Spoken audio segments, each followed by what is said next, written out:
All right. Welcome, everybody. Welcome back. Hope you guys are doing well. I'm just getting it started a little early, a few minutes before class time, just to give everybody a few minutes to tune in and follow this live stream. This is the first time that we're doing it for our class, but I've been pretty active doing this with a whole bunch of other classes, so I'm already getting pretty experienced with it. Anyways, welcome to you guys. Welcome to the live stream. This is Intro to Philosophy, Orange Coast College, Thursday, April the 9th. This is our 6 to 9 p.m. Night crew, basically. And we have an important lesson to go over tonight. So welcome, you guys. If you know anybody else in the class, let them know. Tune in, subscribe. And this is the YouTube channel that we will be using going forward. It's just a straight substitution for our normal in-person, face-to-face meetings. Now we just meet online in this live stream venue, and you're going to get your lectures, and we're going to be able to interact this way. So get comfortable, get your viewing set up all right, and I'll be right back in just a minute. I need to grab a few notes, so hang in there.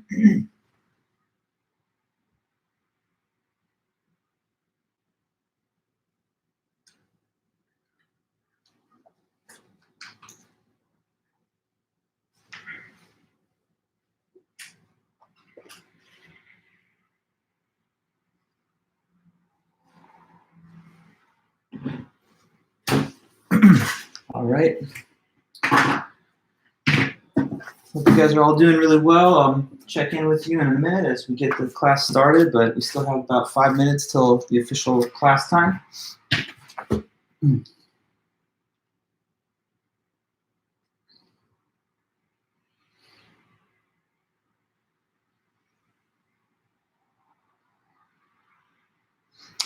Good to see you guys there.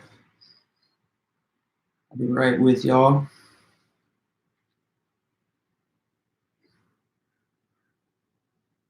Okay.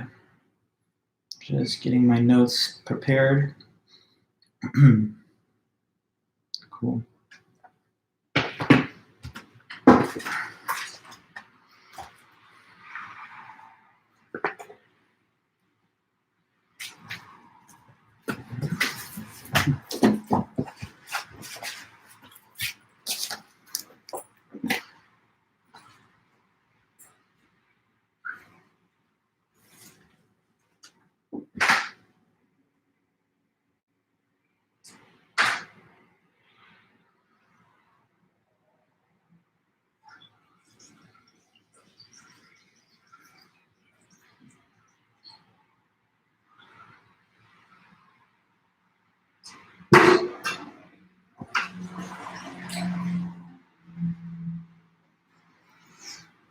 I guess I'll send off a quick little Canvas message, even though I've sent a few already, just to make sure that everybody's ready to view as many as we possibly can have.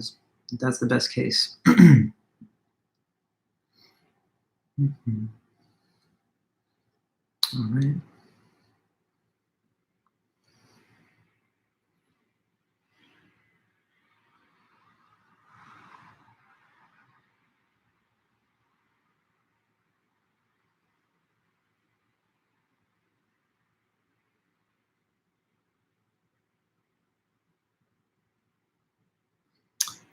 Good to see everybody. Hope you guys are doing well, staying healthy, staying safe at home. Okay.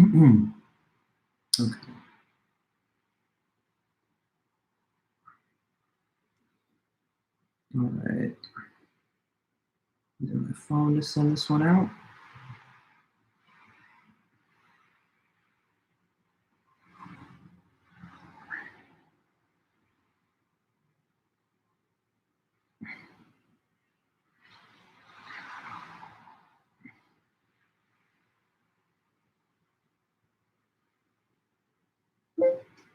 Hello, students. Just letting you know, tune in now to the live stream. It is happening right now. Here is the link.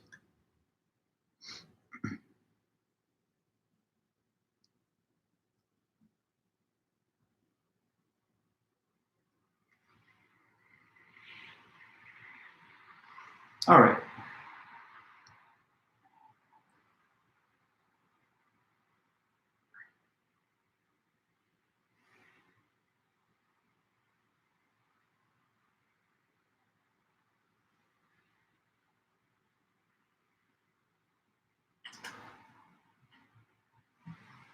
Okay, I'm just gonna get my glasses.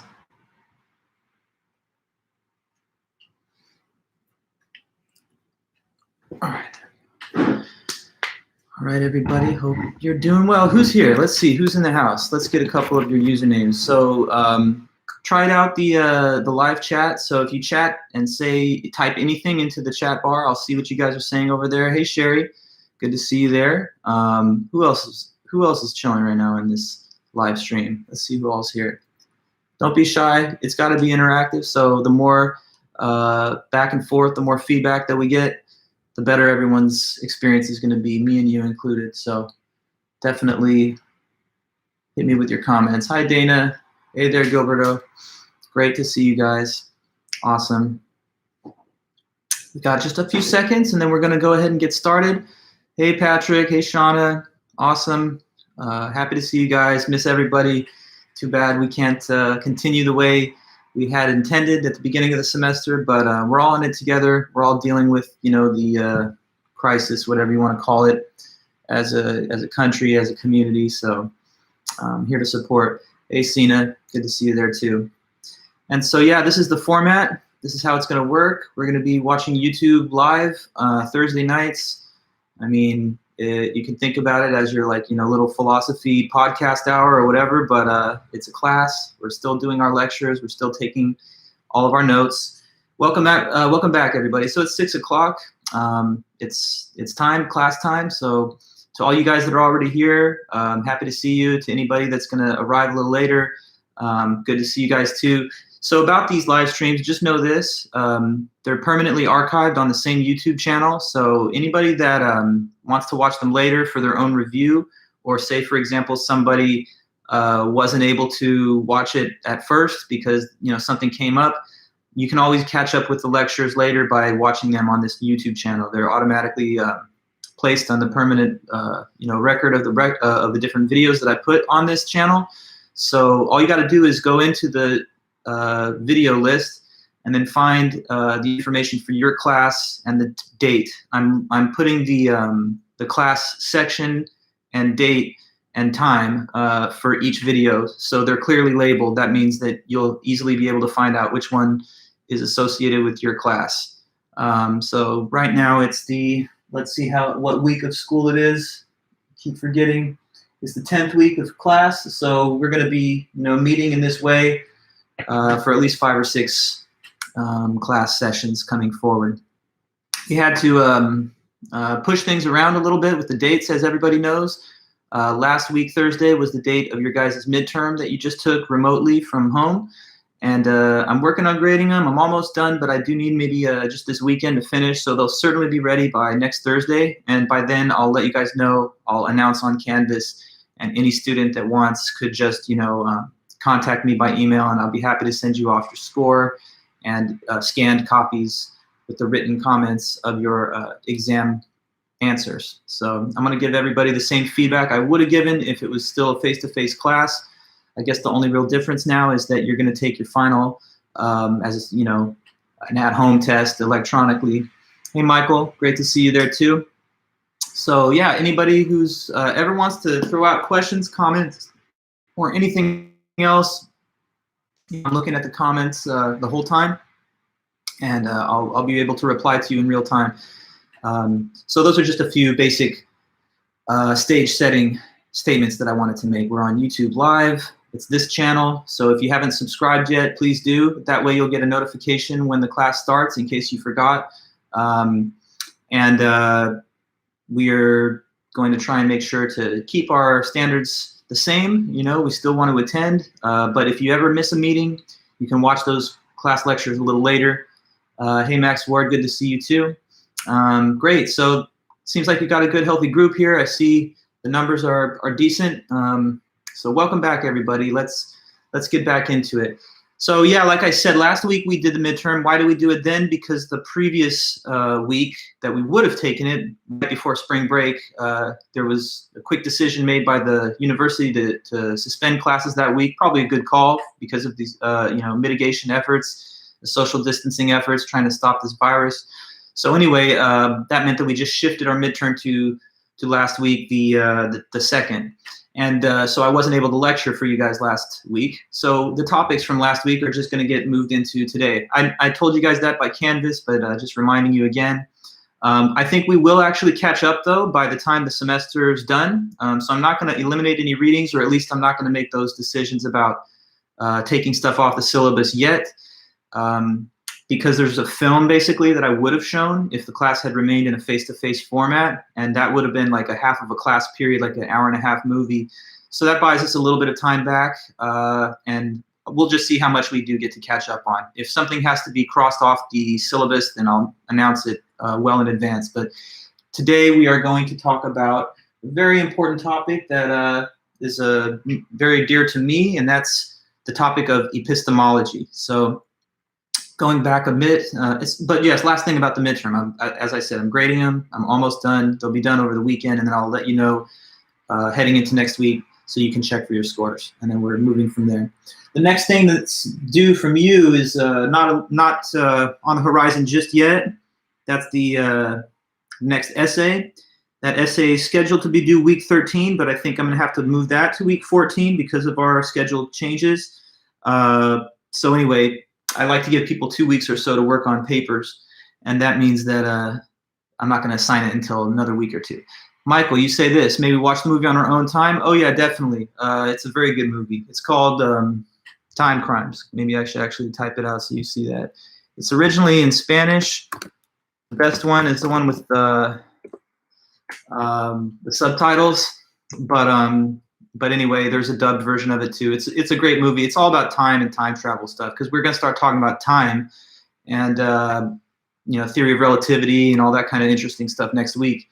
So that was part of my plan for that unit of the class, to have a little fun film session. But things change, so maybe you can still watch it though. It's a great movie, highly recommended. But we could talk more about it, I guess, at the proper time next week. But it's a great film, and I'd love to go over it. And if you do watch it, I'd like to hear your thoughts. So going back to the beginning of this semester, we started off by studying the philosophy of religion, obviously. So we're looking at all the arguments about God's existence, different attempts to make the case for God's existence that have been spoken of over the centuries, over the millennia, really. And so we looked at ontological argument, cosmological argument, argument from design, a whole host of different objections to those, and some interesting related questions like what's the difference between science and religion and why do they seem to disagree. Then we stopped with that topic and we moved into ethics, and that was pretty much it before the midterm. Ethics is all about morality, what makes something morally permissible or impermissible, or even obligatory. So when you ask questions about right and wrong, good and bad, just and unjust, and all those topics, then you're thinking of morality. And we studied a few different theories of ethics. So for one, we were reading the work of John Stuart Mill, Utilitarian Ethics. It says that you should try to promote the greatest amount of overall happiness for the greatest number of people. It's a consequentialist theory. Then there was Kantian ethics. That's duty-based deontological theory of ethics. It says act from a sense of duty to uphold the moral law. And then we also considered, at least briefly, the question of what our moral obligations maybe are or aren't to the global poor. And that's pretty much where we ran out of time before the spring break, before the whole pandemic shut down a little bit of our operations. But we're back now, and we're on to a new topic. So the third big subject for this semester that I want to help you guys understand, it's all about knowledge. And there's a word for that in philosophy, which is called epistemology. So this week is epistemology week. So here's the word.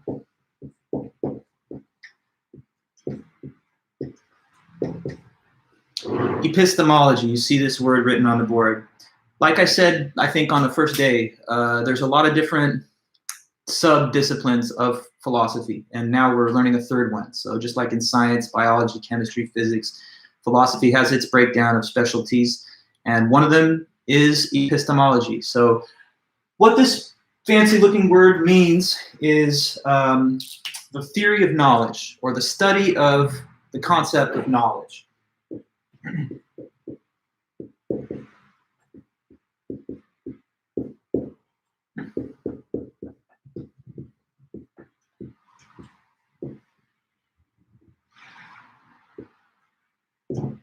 So the key term here is the term knowledge. What is knowledge? What is human knowledge? How do we attain it? What is it composed of? What is the difference between actually knowing something and just having like a lucky guess that you happen to get correct? When people consider questions like those, you know, when they're asking anything under the sun that relates to the subject of knowledge, human knowledge, they're dealing with what we call epistemology. Logos, the logic of. Episteme means to know. So the theory or the logical analysis of human knowledge. And I tell you this, I'm a big fan of epistemology because just in terms of my own background in academic philosophy, that's my subject of kind of specialization when I was in grad school, getting my master's and PhD. So you could call me, as they say, an epistemologist. So this was like my kind of wheelhouse. This is my bread and butter when it comes to philosophy. I studied and wrote my dissertation under probably one of, I think, the world's living greatest so-called epistemologists, and that's this German philosopher named Sven Bernecker. He was my dissertation advisor. So, you know, whatever couple of articles I've published and stuff mostly has to do with this subject of epistemology. So I'm a big fan of it, obviously, deeply rooted in the whole discipline, and I know a lot about it. So I could teach you guys this with an extra degree of interest, even though I love everything in philosophy and it's all obviously really interesting. So, theory of knowledge, epistemology. The first author that we're going to study on this topic is actually a very ancient author, and that is a man named Plato. So, really quickly, just opening the text to it. So we have three pieces to cover today. First of all, there's this guy, Plato.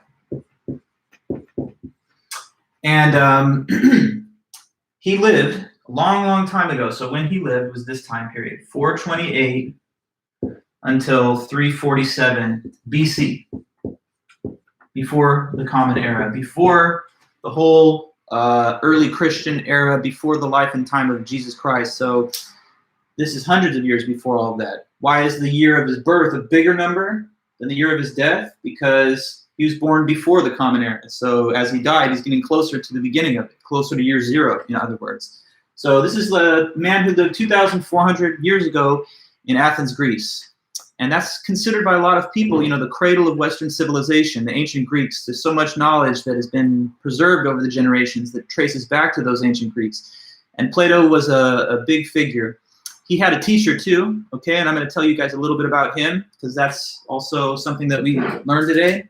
The teacher of Plato is a man named Socrates. Okay, so Socrates, he also lived way back in the day, and he's even older than Plato, so he was born in 469, lived until 399 BC. So he is actually Plato's teacher. He's a couple generations older than Plato, as you can see from the dates.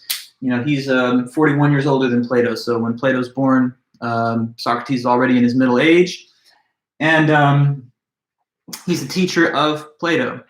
These two figures are some of the biggest names in the whole Western tradition of philosophy. So, you know, you don't really necessarily have to be super into philosophy to have at least somehow casually come across the name Socrates or Plato. I think these are, you know, maybe the closest you're going to get to like household names in philosophy, right? But although you maybe have heard the names, not everybody, especially since you haven't taken philosophy before, I guess, this is Intro to Philosophy, you maybe never heard much about the history of the life of Socrates and why we still talk about him today. So I thought the first thing I would do today is kind of break that down for you a little bit because the first writing that we're studying today, I'm going to erase the top here. The first writing that we're studying today is by Plato. It's an essay or selection that we're going to try and analyze tonight. In this dialogue, the Meno, Socrates is the main character that speaks. So the way that Plato wrote, a lot of times he would use Socrates as this character. Oh, it was a fun read. That's good. Well, I'm going to definitely go through it line by line, so we'll all get the benefit of that reading. Yeah, so in this particular piece of Plato's writing, Socrates is the main character who speaks. And that's something that Plato did over and over again. When he would write his ideas and his philosophical arguments, he would use Socrates as the sort of main character that would be the vehicle of expressing some ideas. Now, people wonder sometimes how much of the Socrates that shows up in these Platonic writings is the real historical Socrates, and how much of it is Plato himself just trying to use his teacher as a sort of symbol to express his own ideas. There's probably something about that we'll never fully know, but the truth, I'm sure, is somewhere in the middle. Definitely Socrates lived his life. The existence of his life is well documented, so he's not like a mythical character or anything. He definitely lived. There are other writers from the same contemporaneous time period who also give documentary evidence of his life, and there was a playwright named Aristophanes who wrote a play, and Socrates was mentioned in it from the same time period. There are old court records and stuff. So we know that Socrates lived and he was the teacher of Plato, but sometimes people wonder if the Platonic writings include a more embellished literary example of Socrates, the man, or how accurate it was to the real person. Nonetheless, he did live, he did teach philosophy, and so the gist of it and the main line of it is correct.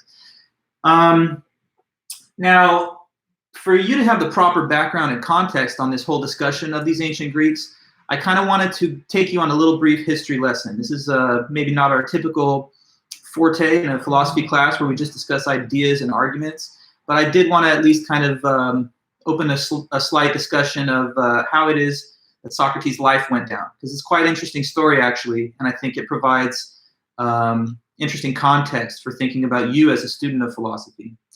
And also for the simple fact that this is Intro to Philosophy, right? And if you got done with this class and you could never tell anybody who Socrates was, I feel like maybe I would be a little deficient in my duties to inform you about some important fundamental things in the field, because everyone knows of Socrates. Okay, so take a trip down memory lane with me really quick, and I'm just going to talk through some historical facts about this guy's life. So, all right, Socrates lived in the time period that you see here in Athens, Greece. So it's ancient Athens. And one thing that he would do is that he liked to set himself up in the town square of Athens.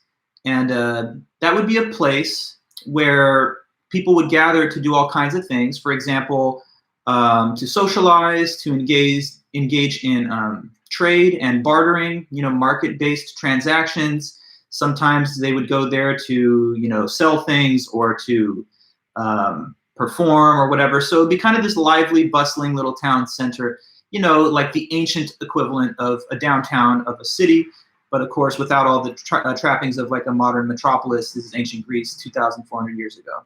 So Socrates would like to hang out in the town square, and he gained this reputation as a kind of brilliant conversationalist.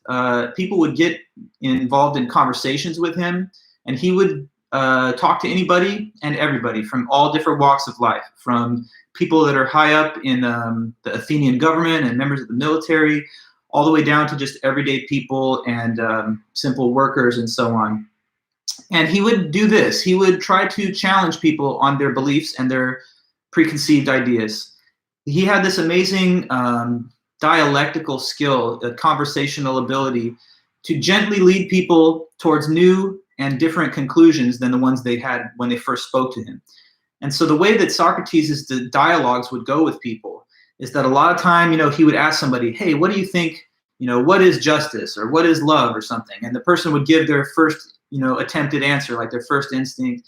And then by the time Socrates was done speaking with them, they would exit from the conversation with a whole new paradigm, a totally different view, or at least they would concede that they didn't have such a clear idea as they thought they did before they spoke to him.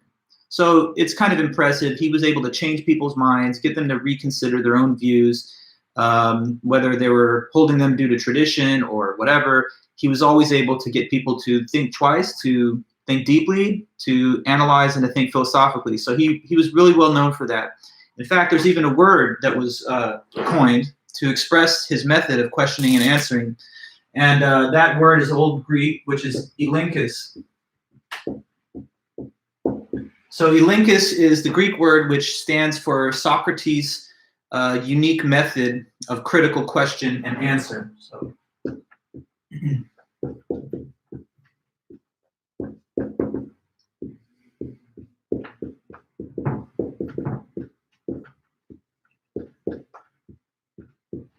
so that's elenchus. It's a term that just is associated with his way of discussion and argument.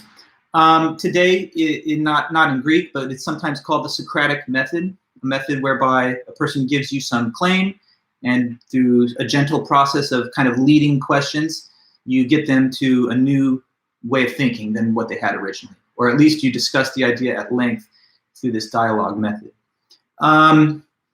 So he had a good reputation for doing that, and a lot of people liked it. Like he had this group of young men that were generations younger than him, and one of them was Plato. And what these guys did is they just loved to hear him teach and talk and to converse. So Plato and this other, kind of gang of like younger guys, they would go to the town square of Athens and they would just hang out and like watch Socrates do his thing, because they thought it was really impressive and inspiring the way that he would challenge the traditional views of like their parents, their authority figures, their community. He was always kind of on the cutting edge, willing to challenge people's beliefs and get them to reconsider. So young people, these young men that listened and followed him, his followers, they really liked him. They were very loyal to him, and they were quite impressed by his intellect and his skill in conversation. So Plato was one of those younger guys. But here's the thing, not everybody liked Socrates. As much as he had his fans and followers, some people were not fans. In fact, in the Athenian government, there started to become discussions about him and his influence. And what they were saying behind closed doors was this: we need to shut down Socrates. We think that there's something kind of maybe suspicious about the way that he talks to the young people. And these young people, they really like him. Pretty soon, they're going to start following his example, and they're no longer going to listen to us, and they're going to no longer believe in the Greek gods. And we're going to have this generation of really, kind of rebellious, free-spirited young people, and this is too much. We got to stop that. So let's send a message to Socrates. This is the Athenian government, right? They think we need to stop him from practicing philosophy, because basically they said he's going to corrupt the youth. So they sent out a messenger to Socrates, and they said to him, you now need to stop practicing whatever it is you're doing, calling it philosophy, but you got to stop that, because you're corrupting the youth, you're poisoning their minds with this weird, dialogue method that you employ, and pretty soon they're no longer going to believe in the Greek gods, and we can't have that, so you need to stop. And if you don't stop, we're just telling you right now, sort of like an ultimatum, that if you continue to practice philosophy, we're going to come back, and then we're going to arrest you and press charges against you. So you get one warning. Now, of course, Socrates finds that to be completely, unfair, unjust, baseless, and he thinks to himself, they don't know what they're talking about. I'm not corrupting the youth at all. I'm not teaching them not to believe in the Greek gods. In fact, Socrates himself was a big believer in the Greek gods, and he loved Athens, and he's, a patriotic citizen of Athens. So in his view, he can't be told to stop practicing philosophy, because first of all, there's nothing wrong with it. And he actually says to the contrary, this isn't harmful to society. This is good. This is making people think more critically. This is giving people tools to reason with. So I'm sorry, but to the contrary, I'm not doing any harm. I'm a benefit to Athens. I'm a part of the intellectual health and life of Athens. So I'm not going to stop. So anyway, he didn't say that, but time passed, and they caught wind of the fact that he continued to do the same things that he always done, practicing philosophy. So they came back and they did arrest him, right? So they arrested Socrates. Now he's going to be put on trial. And if you ever want to read more of the Plato, in fact, there's whole classes that you could take just on Greek philosophy, just on Plato, just on those old writings. And there's a whole bunch of them. The most famous Platonic writing is called the Republic. Actually, I think we are going to talk about that later in the semester. So that's something we're saving for later. But if you ever want to read up on the account of Socrates' trial, that's in one of Plato's dialogues, which is called the Apology. So I can erase these names and dates. So anyway, I'm about to give you the recounting of what happened there. But if you ever want to study more just for your own entertainment, go back and read some of this stuff, then you would read the Apology to get the real detailed breakdown of what I'm now about to just go over. So Plato's Apology. Oh, your favorite is Minos Slave. Well, there's so many good ones. We're also going to talk briefly about the Crito. I mean, the list goes on. But so apology. It's kind of in a way an ironic title, because if you think of an apology, you'd probably assume, someone's offering up some kind of condolence, or, so they're trying to make amends. They're trying to say, I'm sorry for what I've done. But Socrates is defiant to the last. He's not in an apologetic mood at all. But let's say this is called the apology. Now, we, of course, today have a jury trial system in our criminal justice system. And there was also an ancient ancestor of the jury trial method back in ancient Athens. So the difference is this, though. In our modern system, as you guys know, if you ever served on juries, or even if you have not, it's a panel of, I believe, 12 people that are selected from the community. They're supposed to be like peers, as it were, of the accused. They have to render their judgment on whether they're guilty. That's our modern system. Back in Athens, there was a jury, but it wasn't just 12 people. It was actually like a huge group of all the adult male citizens of Athens. So it would be like community-wide involvement in the prosecution of an accused person. You got to think of like big auditorium, stadium seating with like hundreds of men all assembled, hearing the evidence and arguments for one person that's accused. So that's what's happening. Socrates is put on trial, and the state prosecuting him, they're saying that he's corrupting the youth, causing them not to believe in the Greek gods. And he acts as his own defense attorney, and you've got the government of Athens making their prosecuting arguments. So after the arguments have been exchanged on both sides, he claims, he defends himself, he makes the case for his innocence. They're trying to make a case for guilt to the jury.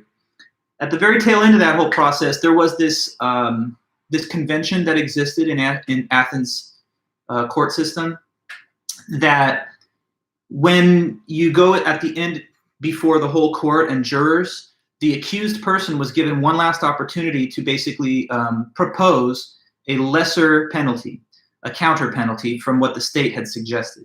So this would normally be the time point where the accused person would say something like this: gentlemen of the jury, I am innocent, and I hope you find me innocent, not guilty. But if you do happen to convict me, the state has said, like in another case, it could be, the state has said they want 10 years hard labor if I'm found guilty. But that is too excessive, and I would humbly submit to you that you could just give me a more minor penalty of 3 years or 4 years, right? So usually that would be the defendant's chance to basically kind of appeal to the mercy of the jury and say, if you do find it in your judgment to convict me, I would throw myself at your mercy and humbly ask for a lesser penalty. Usually you'd propose a counter penalty that was serious enough to show that you thought the charges were, significant to whatever the crime was, but not so minimal that it demonstrates defiance of the guilty verdict. So Socrates has this opportunity too, right? The arguments have been fully exchanged, and he goes up in front of the whole court, and he says, okay, everyone's heard the arguments. They're over here claiming that, I'm corrupting the youth or whatever, and I'm telling you that's completely just bogus. That's completely false. Totally just this is all big hoax been put on me. But look, if you guys find me guilty anyways, here's what the state is wanting. They want to execute me. They're proposing the death penalty. So that's the harshest penalty possible. I think that's way too much. So if you guys really do convict me, I want to throw out a different penalty that's maybe, more moderate, more in line with what my so-called crimes are, because, the punishment's got to fit the crime. It shouldn't be worse than the crime itself. So basically he said this: if you guys convict me, then could we put this penalty down a little lower, not at the level of death, because that's way out of bounds, but how about something that's more in line with what I did? So not death, but wait for it. How about free lunch for the rest of my life at the public cafeteria there? Is that a better penalty? I think that's better to me, because if you really look at what I did, I don't think you're really paying too much attention, because I told you guys I didn't do anything wrong. You get punished when you do things wrong, but when you do good things, it's beneficial to everybody. You get a reward. So if you want to, punish me or give me something that I deserve for my behavior, I think what I deserve is not death, but free lunch for the whole rest of my life at the cafeteria. How about that? What do you say about that? Okay, so you can understand what he's saying, right? This is not a penalty. He's telling them defiantly, I don't deserve punishment at all. If anything, I should be getting rewarded for how good I am to this community and how good of an example I've been to the young people. And he says other things. He says, I served in the military. I'm a patriotic citizen of Athens. I've raised children here. There's no way I want to undermine Athens because I love the city. So obviously I didn't do anything like that. But if you find me guilty, how about free lunch? Now, free lunch for life sounds pretty nice. It's not a penalty at all. That's a nice perk. And to add to that little context, the sort of cafeterium that would serve these meals is actually reserved for like great citizens of Athens, like war heroes and the equivalent of like honored members of society. So he's really kind of putting it in their face, like, not only do I deserve free lunch for life, but I deserve the recognition of like one of the great human beings of Athens. So, maybe he could have been a little bit more, I don't know, conciliatory or something, but that's his attitude. So jury goes back, they do their little deliberation, and then when they return, they come back with a guilty verdict. So for whatever reason, they found it fit to convict him. So yeah, he's now been convicted and he's sentenced to die. And the method of execution was set to be poisoning by hemlock. So you have to drink this hemlock potion and it poisons you to death. But there's a little more to the story. So we're almost to the end of his story here, but another couple of little twists. If you ever want to read about this next piece of information that I'm going to describe, that's also spoken of in another one of the Platonic dialogues, which is called the Crito. So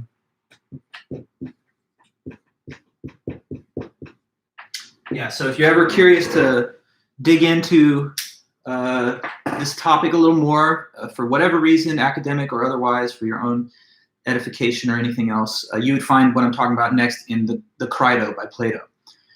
Okay, so like I said, Socrates has been sentenced. He's going to get executed, I guess. But here's the little catch. The Athenians back then had a sort of, I guess you could say, superstitious cultural belief. And here's what they did believe, that if you had a person that was set to be executed and there was also a ship that was currently out at sea on a cargo mission or whatever, they thought that you're not supposed to execute the person until the ship safely returns home.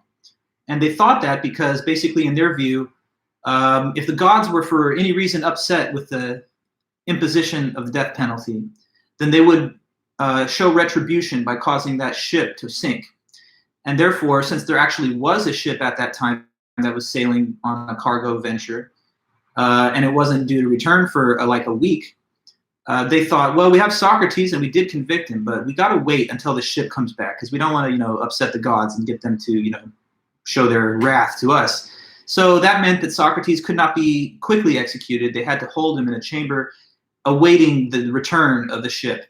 So there's like a week-long interim period between when he's put in the chamber and when the ship is going to come back.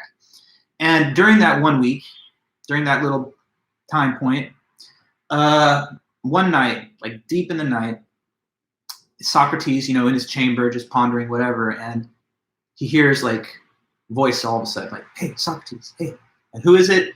It's Plato, and it's these other young guys. They've actually snuck in there, and they tell him this. Hey, okay, Socrates, we don't have a lot of time right here. We bribed some of these guards and we got all these horse-drawn chariots right here. We're ready to go. Like, we're basically going to break you out of here. Because the thing is, all your followers, me and the others, we know how bad this is. This is completely unjust. This is corrupt. This is a perversion of justice. We can't stand by that. We cannot abide by that. You don't deserve to be punished. You don't deserve to be executed, for sure. So come on, let's go. While we have this opportunity, let's make the most of it. Come with us, get on this chariot, and what we will do is we'll take you far, far away from Athens. And that way you'll survive. You'll escape this penalty, and you can continue performing philosophy. You can continue to practice philosophy and spread the wisdom that you've always been doing. You're a great man, and we're here to help you.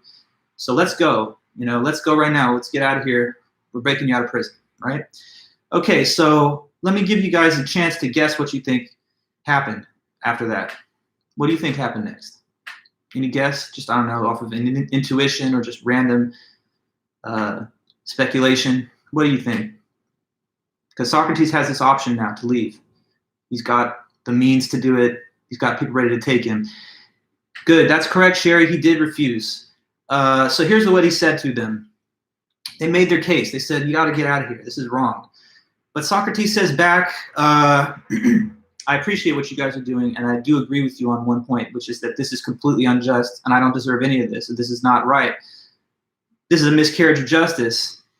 But the thing is this, even though I don't agree with this penalty and the administration of justice in this case, I'm still not like what you could call like an anarchist or something who wants to just disrespect the penalty of the state because I don't agree with the verdict in one case, even though it pertains to me.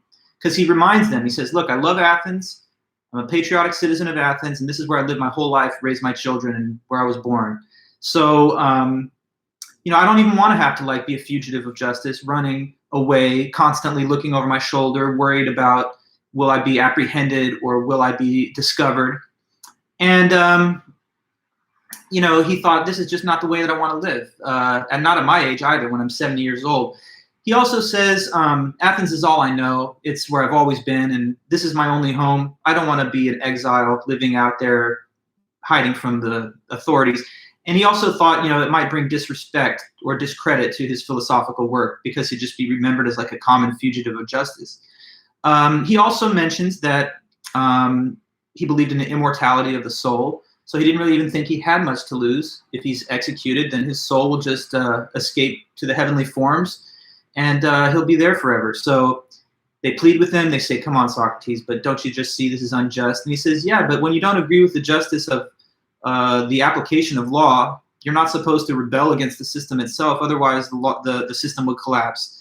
So on a principled basis, even though he did agree that it was wrong for him to be punished like that, he says, I'm going to stay here and I'm going to suffer this penalty just on pure principle because I respect the law, even though it's been maladministrated. And also, I don't want to be a fugitive. I don't want to tarnish my legacy. And Athens is the only place I know anyway, so I don't even want to live anywhere else. And my soul's immortal, so that's fine. So they reason with him, but he can't be moved, and therefore he stubbornly persists in his decision to stay. So as it turns out, the ship does come back. Didn't sink, Michael, but that would have been interesting. No, it comes back, and so that means that he is then going to be executed, and then he is the next day. So there's this famous painting, like an old Renaissance classic painting called The Death of Socrates. And in the painting, he's like reclining on his back, and he's encircled by these younger guys, including Plato, that are all just kind of there at his death. And he's striking this pose in the painting where his fingers pointing towards the sky, like his index finger. And, you know, it's art, so there's symbolism. What does it mean? It could mean many things, but it could be that he's indicating that there's truth that I would like people to continue to pursue, following my example after me, just try to find a higher truth. Or maybe it means my soul is going up there to the heavens now that I'm escaping from the mortal frame. But whatever happens, he dies right there. And from that point, Plato kind of carries on the legacy of this Socratic and Greek knowledge. What he does is he founds the very first institution of higher learning in the Western world. So this is kind of like the ancient Greek ancestor of your college and universities. It's just called the Academy, Plato's Academy. And that's where they teach all kinds of subjects. Back then, philosophy was considered the master subject that kind of encompassed all the other disciplines that split off from it later. So he's like the head teacher there, and he has a student when he gets older that's generations younger than him. And this younger student's name is Aristotle, who's another one of the great Greeks in the lineage of those ancient philosophers. So he then kind of carries on the torch of Greek knowledge. And later on in his life, Aristotle, he becomes a tutor to a man named Alexander the Great, who ended up conquering a whole bunch of land across the world and Europe. And that further spreads the Greek knowledge and doctrines. And here we are, it's 2020, it's thousands of years later, and we're still talking about his experiences in his life. So I think that's pretty quite interesting. Socrates, by the way, never wrote any words down at all. So the only way that we know anything about him is because of the surviving dialogues that were written by Plato and other people. Socrates was just a talker, not a writer, but he was a great and very deep intellectual. So we have all the stories that have been handed down, written by Plato, and in other cases, some other philosophers talked about him too that lived at that time. And here we go. We're now still learning from him, and he's regarded as kind of like, a founding father figure, as it were, of Western philosophy. You say, Max, the unobserved life. I believe you mean the unexamined life. Socrates said the unexamined life is not worth living. So if you're just living and you're not thinking and you're not examining or asking questions, then your life, he would argue, is just pointless. Yeah, so it's very, very fascinating. I just wanted to give you guys a little bit of the history of him because now you know at least the breakdown. You could give some of the quick facts about what happened with Socrates' life and his trial and his death. Yeah, so, you know, and I think about this too. The decision that he made to suffer the penalty, it might have been, I mean, in the immediate short term, of course, it wasn't in his best interest, but in his long-term legacy sense, it might have been the right call because he's kind of achieved almost martyr-like status for the establishment of Western philosophy, and that always, I think, enhances the degree of endurable influence that the person's legacy could carry on. Otherwise, had he escaped, he probably would have just been relegated to the margins of history as a fugitive of justice. But anyways, he didn't do it that way. So that's Socrates. Now, what we're going to read today is dialogue from Plato, where Socrates, as usual, is the main character talking. And he's talking to this Greek general whose name is Meno. That's why it's called the Meno. In this dialogue, Socrates states the classical definition of knowledge that's the first statement of this definition going back to the way back 2,400 years ago. So I'm going to walk us through the Meno, and I want us to understand the Meno in some good depth. But before we do that, I need to kind of introduce a couple of basic vocabulary terms that are needed for anybody who's trying to study this subject of epistemology. So once we get this vocabulary on our notes, then I'm going to just tell you about the Meno, and it'll be easy to understand with the vocabulary in place.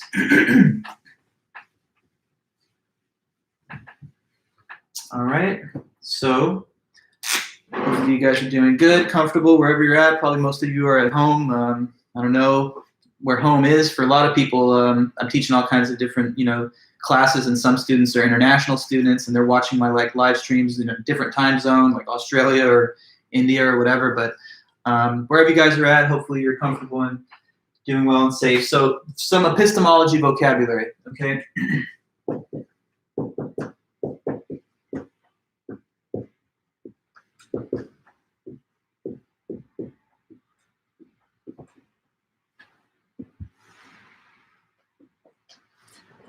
Okay, so some important key terms that are fundamental to this whole subject. First one, I'm going to go in a certain order because these words kind of build on each other. The definition of the next one kind of has to do with the definition of the previous one. But the one I'm beginning with is this term, proposition.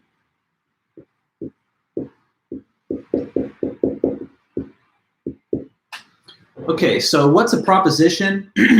A proposition is a term that means, it stands for the meaning of a sentence. So a proposition is the meaning of a sentence.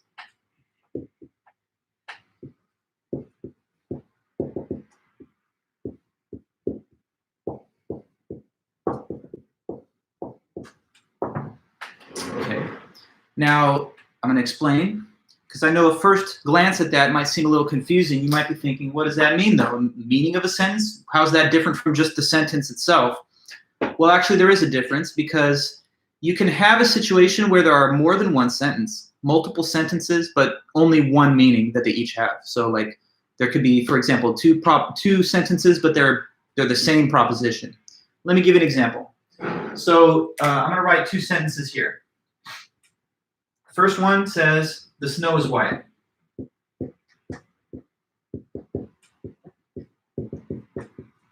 Okay, easy enough to understand. The snow is white. Now, below that, I'm going to write another different sentence. And what this sentence says is, der Schnee ist weiß. Der Schnee ist weiß. So, I don't know if it's, let me make sure it's very legible. Der Schnee ist weiß. So, I don't know, probably most all of you don't have any knowledge of German, but even if you don't, just common sense and the sort of similarity between English and German, you can maybe judge. This second sentence, what do you think that means? Der Schnee ist weiß. What could that mean, if you had to guess? Because you do. What could it mean? It's got to mean something. What do you think?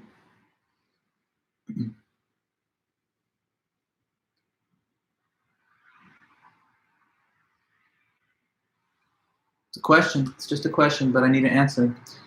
Der Schnee ist weiß. It does. It does mean the snow is white, but it means it's in German, right? So look, here's two sentences. We can see that they're two different sentences because they're totally different spellings. They don't sound the same. They have different orders of letters. So they're not the same string of symbols. But although there are two sentences here, how many propositions do you think those are? That's a question. How many propositions? I'm telling you there's two sentences. You see the two written. But how many propositions are behind those two sentences? Easy enough to understand, I think. Though there are two sentences, there's only one proposition. Correct. There's only one proposition, and the reason is because there's not two different meanings here. They both mean the same, even though they have different ways of being expressed in two different languages. So it's such an interesting thing about language that it conveys information, but the actual sounds themselves are kind of conventional. You know, what would it be? The snow is white. The dog is white in English, or el perro es blanco in Spanish would be, you know, the same meaning, but in different languages. So the vehicle which expresses the propositional content is just the surface form, the symbolic sound or appearance of the inscriptions.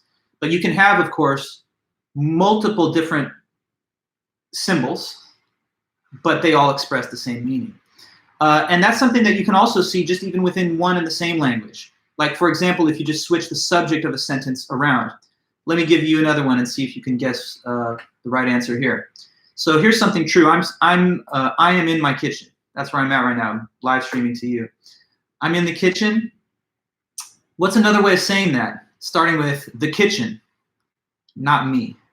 I am in the kitchen, or you could, it's kind of awkward to say it this way, but another equivalent way of putting it, saying the same thing in different words, is to switch the subject from being me to the kitchen. So how would you say that? I am in the kitchen, or same thing, the kitchen what?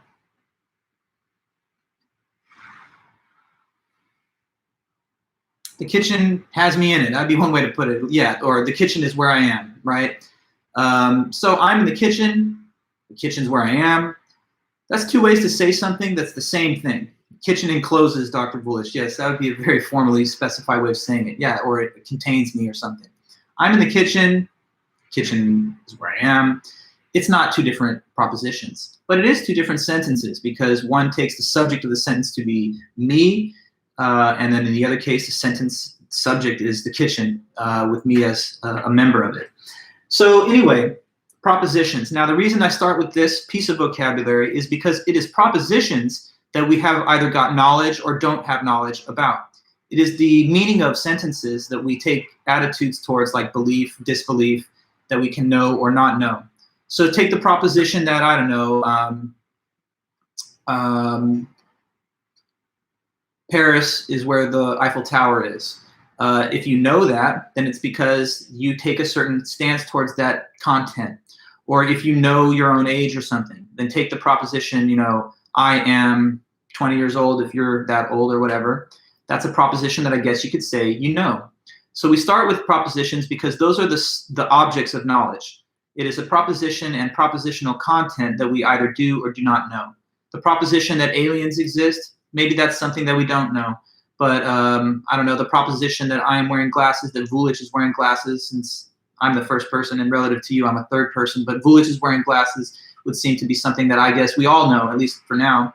So good then. Hopefully we've gotten that piece of info clear. Proposition is the meaning of a sentence, and as you can see here, there's two sentences, but they just have the same meaning. They mean the same thing. They're saying the same thing, so they're the same proposition. Okay, so good. Next up, new piece of terminology.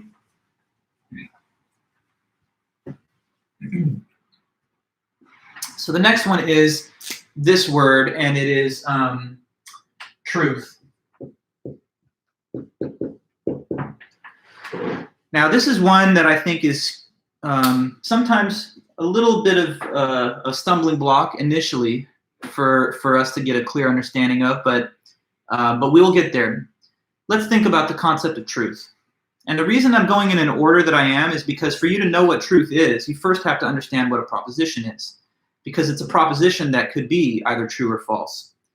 So let's think. What does it mean for a proposition to be true?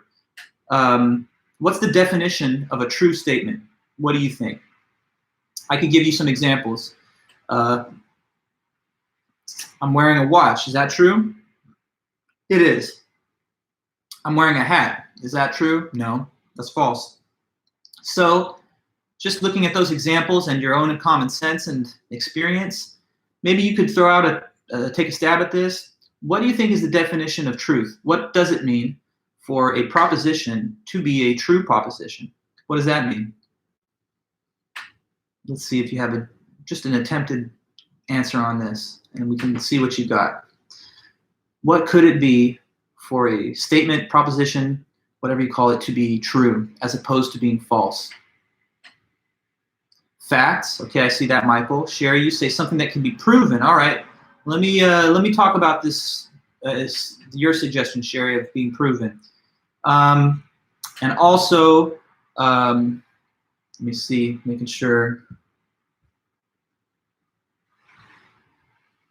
Yeah. So other thing, Patrick, you're saying observably correct.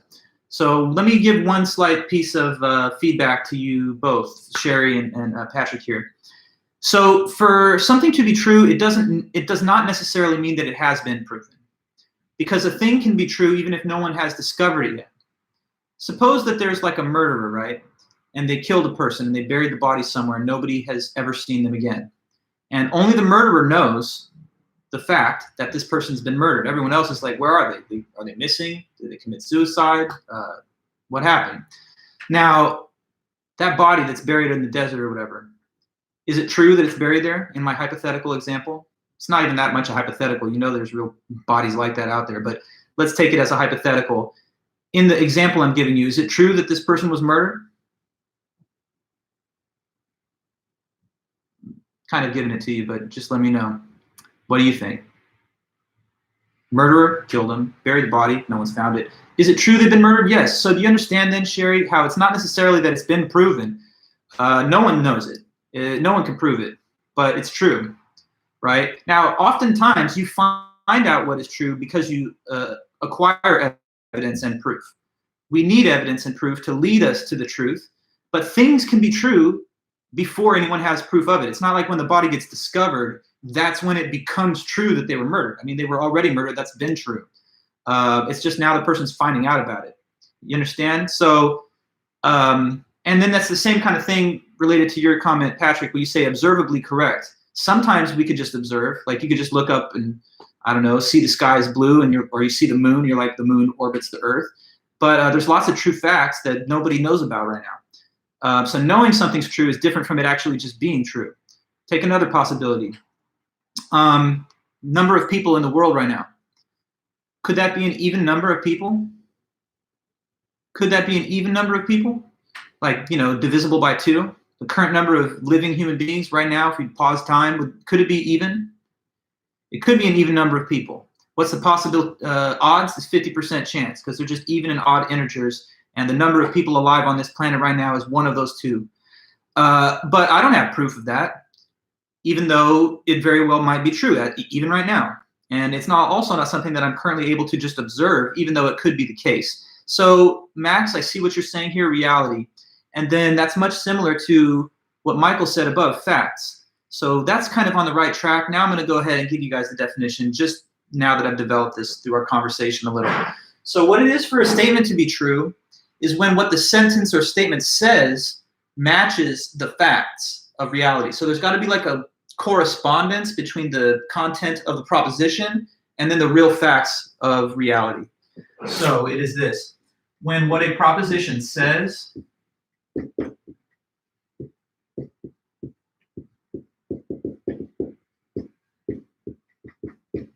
matches the facts of reality.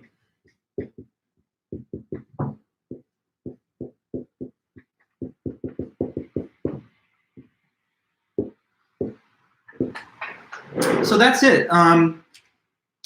Propositions are either true or false. Like if I say to you right now, aliens exist in outer space somewhere, that's a statement. It's either true or it's not true, but it cannot be both. It cannot be that there are, but also there's not. It's got to be exactly one. And maybe we don't know right now which one is the case, but one of them is true. So whichever side is the way the reality is what makes one of those statements true. Like me telling you that I'm wearing glasses is true because this is what's happening. But if I told you I'm wearing a hat, it's false. It's a not true statement because it's what I'm saying, but it's just a statement and it's not connected to the real fact of me wearing a hat. So statements can either match up to what's happening or not. If I told you, like, say that someone was cheating on their partner and they just said, oh, I've never done that. They say something, but in reality, they did do it. So their statement is not true. So hopefully we can kind of come to understand and agree with this definition. When a statement is true, it mirrors reality. Truth is objective. What you think is true is subjective, but there's only one answer to a question like, is the earth flat? Some people might think it is. I would hope most of you don't, but the vast majority say, no, it's a sphere. Now, it cannot both be a sphere and flat. It's good to have only one shape, even if two different people disagree about what it is. So beliefs can divide, and they do. One person says God exists, another person says, I don't think that's true. But there's only one fact in the world, and whatever the fact is the truth maker of the proposition. No, you can't have my truth. There's no such thing as my truth. This is a colloquialism, but it's an ill-defined concept. There's one truth, and it's the objective truth. If you're a person who thinks the world is flat, you're not entitled to that. I mean, you could have your opinion, but you're not entitled to your own facts. If I'm deluded and I believe that, I don't know, like suppose I believe that my birth records have been falsified, that I was actually born in 1950, so when I'm sitting here talking, I'm 70 years old. If I believe that, I could say, well, that's my truth, but it's not actually true. It's not objectively true. It's just only something that I think in my mind. But we're going to get to the thought of my truths in a moment, because that's next. Next is belief. Okay, so hold on to what we've learned so far. We've learned that a proposition is the meaning of a statement. Oh yeah, no problem. I'm always happy to help. A proposition is the meaning of a statement, and truth is when the content of the proposition matches and corresponds to reality. So next we have the next one, and that's belief.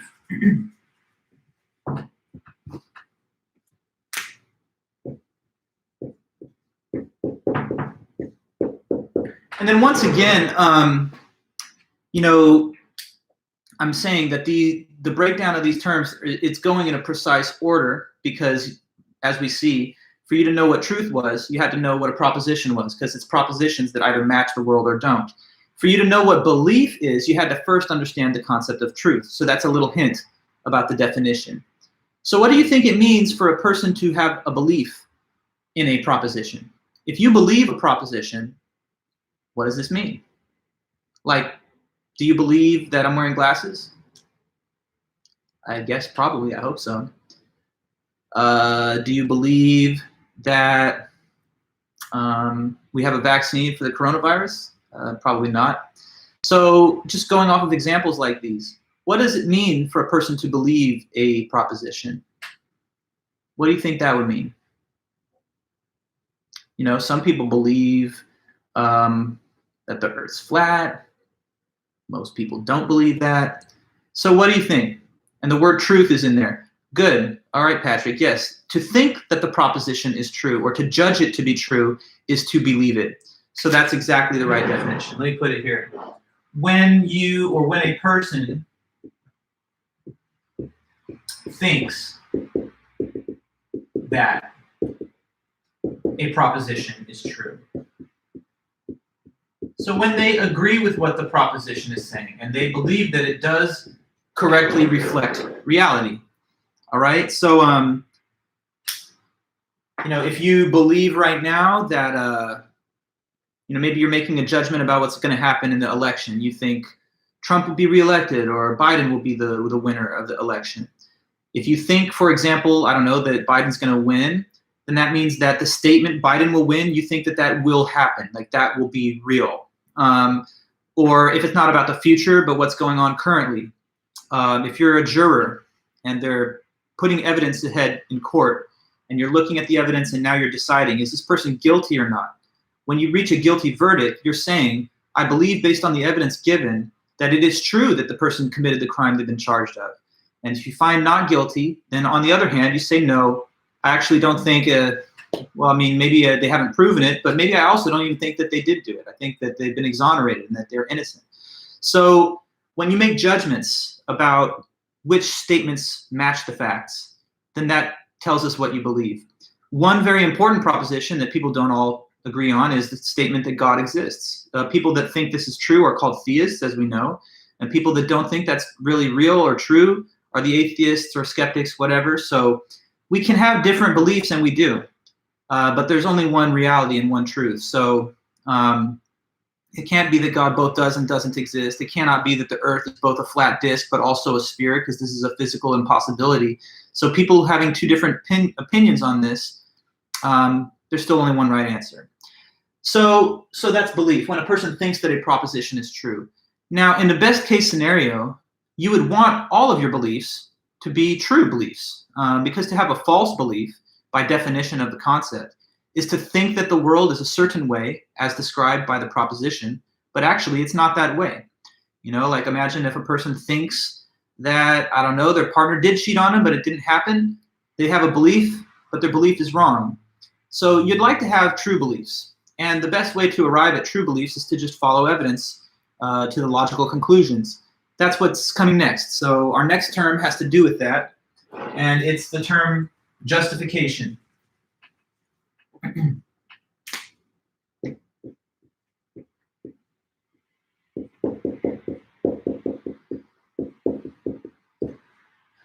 Justification. All right. So what do you think on this? What does it mean, you think, to have a justified belief?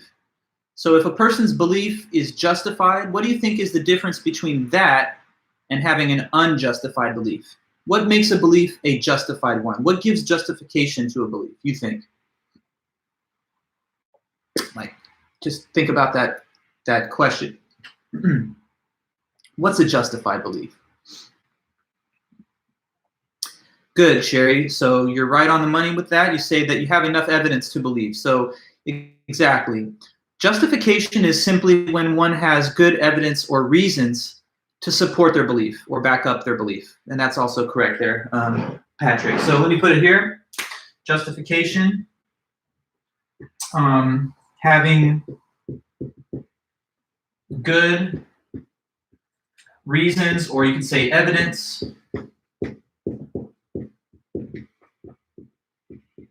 to support your belief.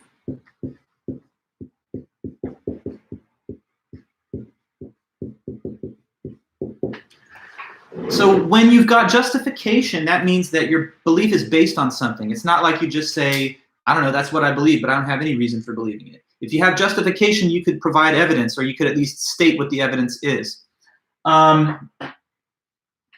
Yeah, so if a belief is unjustified, there's no reason to really believe that. Like, if I'm sitting here right now and if I believe like one of my students in this class right now is wearing polka dots, I mean, this is kind of not justified because I can't even see you guys, so I'm just making it up out of the blue.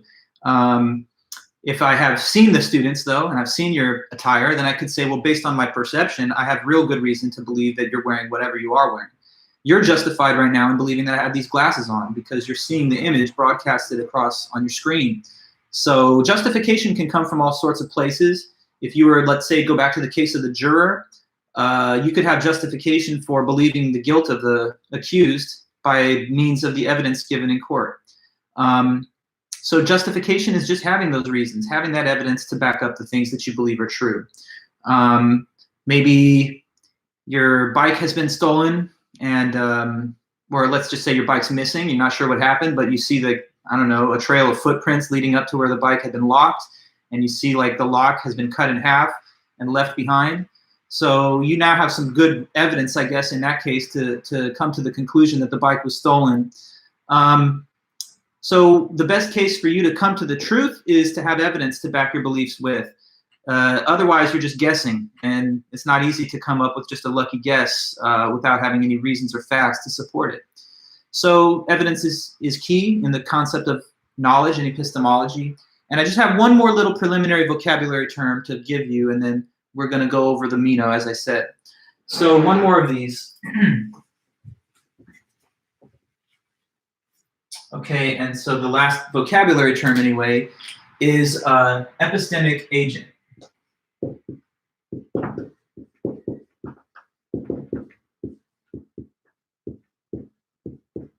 Epistemic agent. So that is just any being that is capable of having either beliefs or knowledge. A being that is capable of having beliefs or knowledge.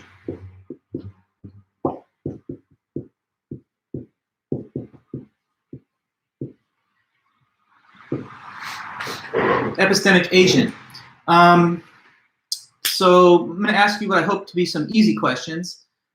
Just looking at that definition and using your common sense, take a look at this marker that's here in my hand that I'm writing stuff on the board with. Would you say this marker is an epistemic agent? Is this marker one of those things, the beings that can form beliefs and have knowledge, or no? Easy question. Marker. Definitely not. It is not an epistemic agent. But are you and me? Yes. So what's the difference there? This marker is not no epistemic agent because clearly it can't form beliefs. And why not? Well, I mean, it's almost too obvious to say, but it's an inanimate object. It has no perceptual system. It has no central nervous system. So it's not like the marker is sitting there listening to our lecture and thinking, interesting subject. But you are, and so am I. And so we are these things called epistemic agents. I mean, you could say the difference is having a brain or some type of physiological basis for perception and judgment. And that's what we do have. And when you really think about being an epistemic agent, it's a fascinating thing because look out into the universe, right?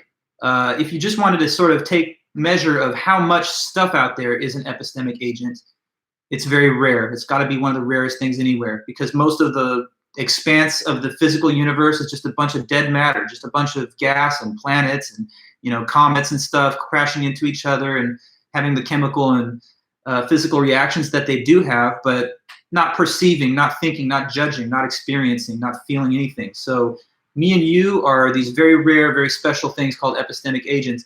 Now, do you think there's anything that's not a human being that's also an epistemic agent? Question. Could there be? What could it be if you think so? Or maybe you don't think so. Let's see what you think about that. Are there any non-human epistemic agents possibly? If so, you ask, can animals be considered? That's kind of what I was looking around for. I would think yes. Animals, non-human animals, you know, lower than us, they, I would say, have certain knowledge about some things. They don't have the same kind of very detailed range of knowledge that humans have because we know a lot, right? We know all things going all the way down to like chemistry and quantum physics, all the way up to the biggest picture of like, you know, looking at telescopes and seeing galaxy superclusters, and we know principles of physics, we know history. But you're right, there are some animals, and maybe it's not only dolphins and elephants or like the great apes, which we've heard and is true. They're highly intelligent of their kind. But you know, even like other animals that are able to hide from predators or seek out prey or develop routine habits based on what they've come to expect. You know, like when I come home, for example, my cat seems to know that I can feed her, so she starts asking for the food, and it's kind of become an expectation of hers. Maybe the pet that you have knows when you're about to leave. You know, people say, "Oh, my dog can tell I'm leaving." It's like he's looking at me all sad as I pack my bags. So I don't know. They could have rudimentary forms of knowledge that far are surpassed by human. But nonetheless, I don't think that we can say that it's just human beings that have the capacity to be epistemic agents. But even if it's a few other animals besides us, it's still quite rare.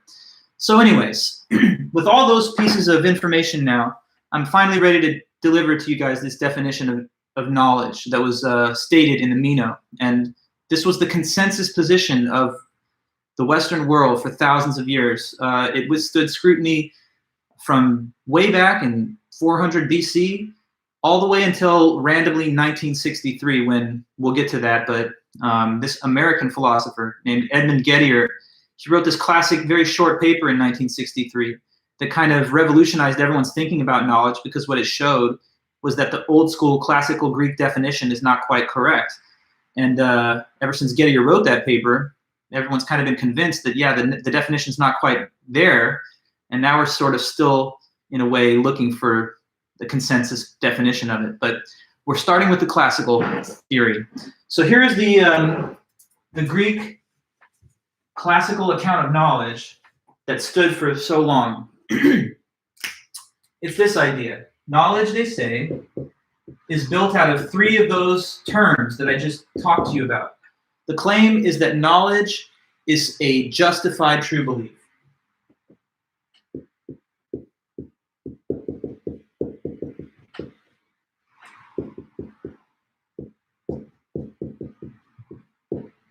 That's the idea of knowledge, that it's a justified true belief, according to the doctrines argued for in the ancient Greek dialogue here. And that was a view that really stood for so long. So, justified true belief. Sometimes epistemologists like to abbreviate that into a little acronym.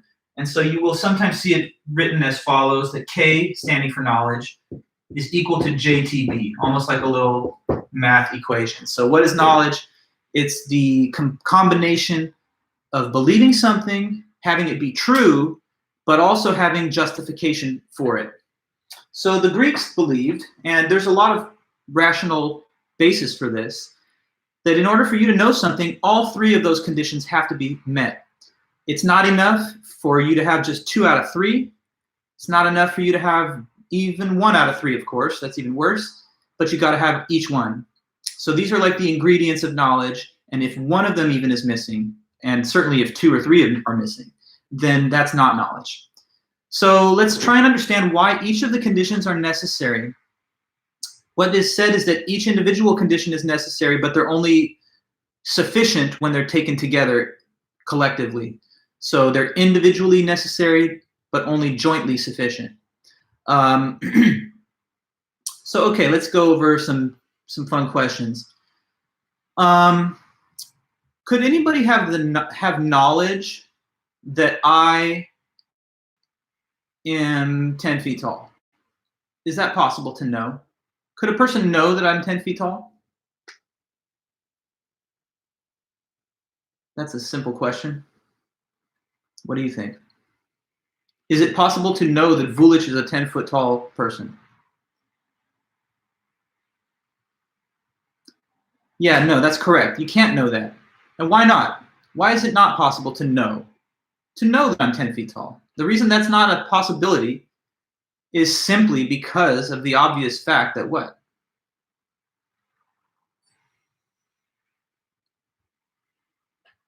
Why is it that no one can know this? No, sorry, Cameron, no one can know that I'm 10 feet tall. It's because it's not true, exactly. You can't know something that is false. Now, if a person was really out there on big drugs or something, they couldn't know that I was 10 feet tall, but maybe in their hallucinatory state, they could what? Not know that, but what? Let's see if you'll guess what vocabulary term I'm trying to fish around for here. No one can know I'm 10 feet tall because it's clearly false. But a person, if they were way off, they could, at a minimum, what? They could believe it, yeah. So maybe the person could think I was, if they were like seeing images and they thought, wow, he looks like he's all stretched out like an accordion, they might believe it for a moment, but there's no way to know something because it's not true. To know something, you have to be correct about it.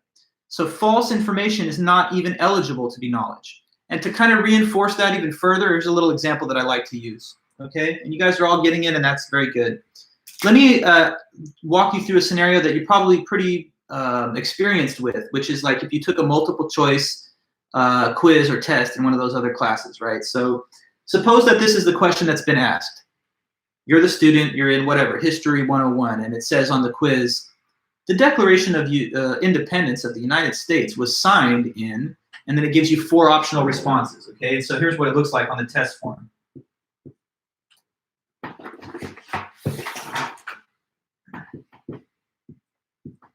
Okay, question of this hypothetical exam. I'm not really taking one, but imagine you were taking a quiz that asked this question.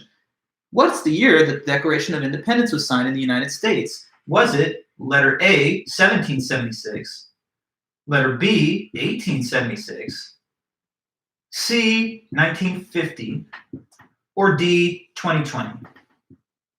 Okay, there's your multiple choice question. You're the student, or you imagine being that student. Now, imagine we have a student like this, and they see this question, and they're like, man, I wish I would have studied. I have no idea, really. I mean, what could it be? What could it be? Well, let me try and narrow it down. I think right now it's 2020, so that's probably a little too recent. So I'm not going to go with D. And then the other thing is, maybe it's 1950, but I think I have a very vague memory that it's something to do with 76. So I'm going to throw out C as well. Now I've gotten it down to A and B. Okay, which one is it? A, 776, B, 1876. What's the question? Declaration of Independence. Oh, I don't know this. Okay, well, I got to fill something in, so B. They fill in B. Okay, so they filled in B, which is 1876. Now, I don't know how well you guys are about your history, but this is pretty fundamental. Is that the right answer? What's the right answer to the question?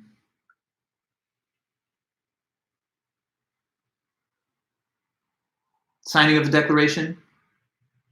The right answer is A, and they did not get the right answer because they filled in B. Now ask yourself, did the student know the answer who filled in B? Did they have knowledge when they filled in that bubble B? Is that knowledge?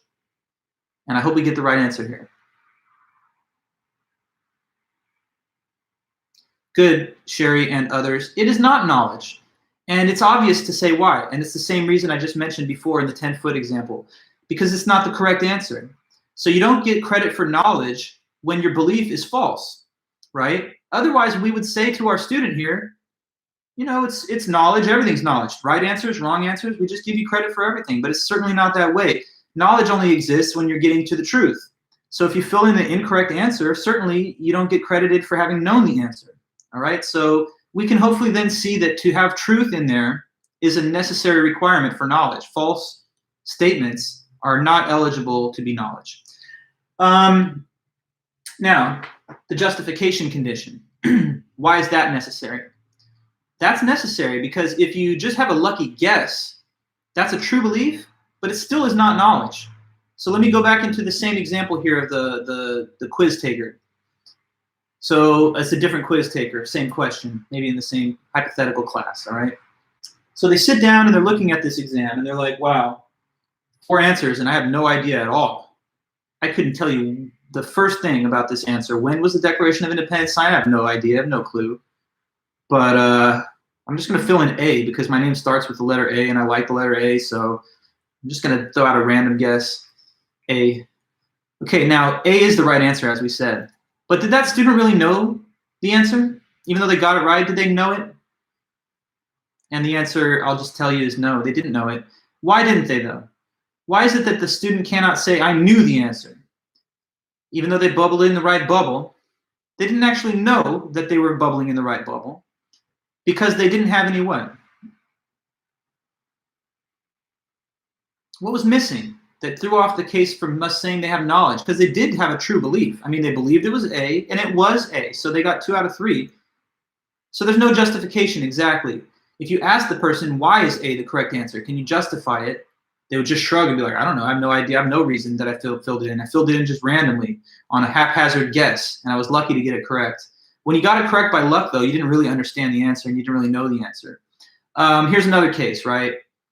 Suppose I'm a lover of science fiction, and I just, I'm telling you, I believe there's life out there somewhere.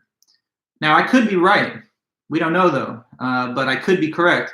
But what's missing, such that I don't have knowledge, is that maybe there's not good enough justification or evidence yet to say that this is conclusively established. Now, when would I gain knowledge of that?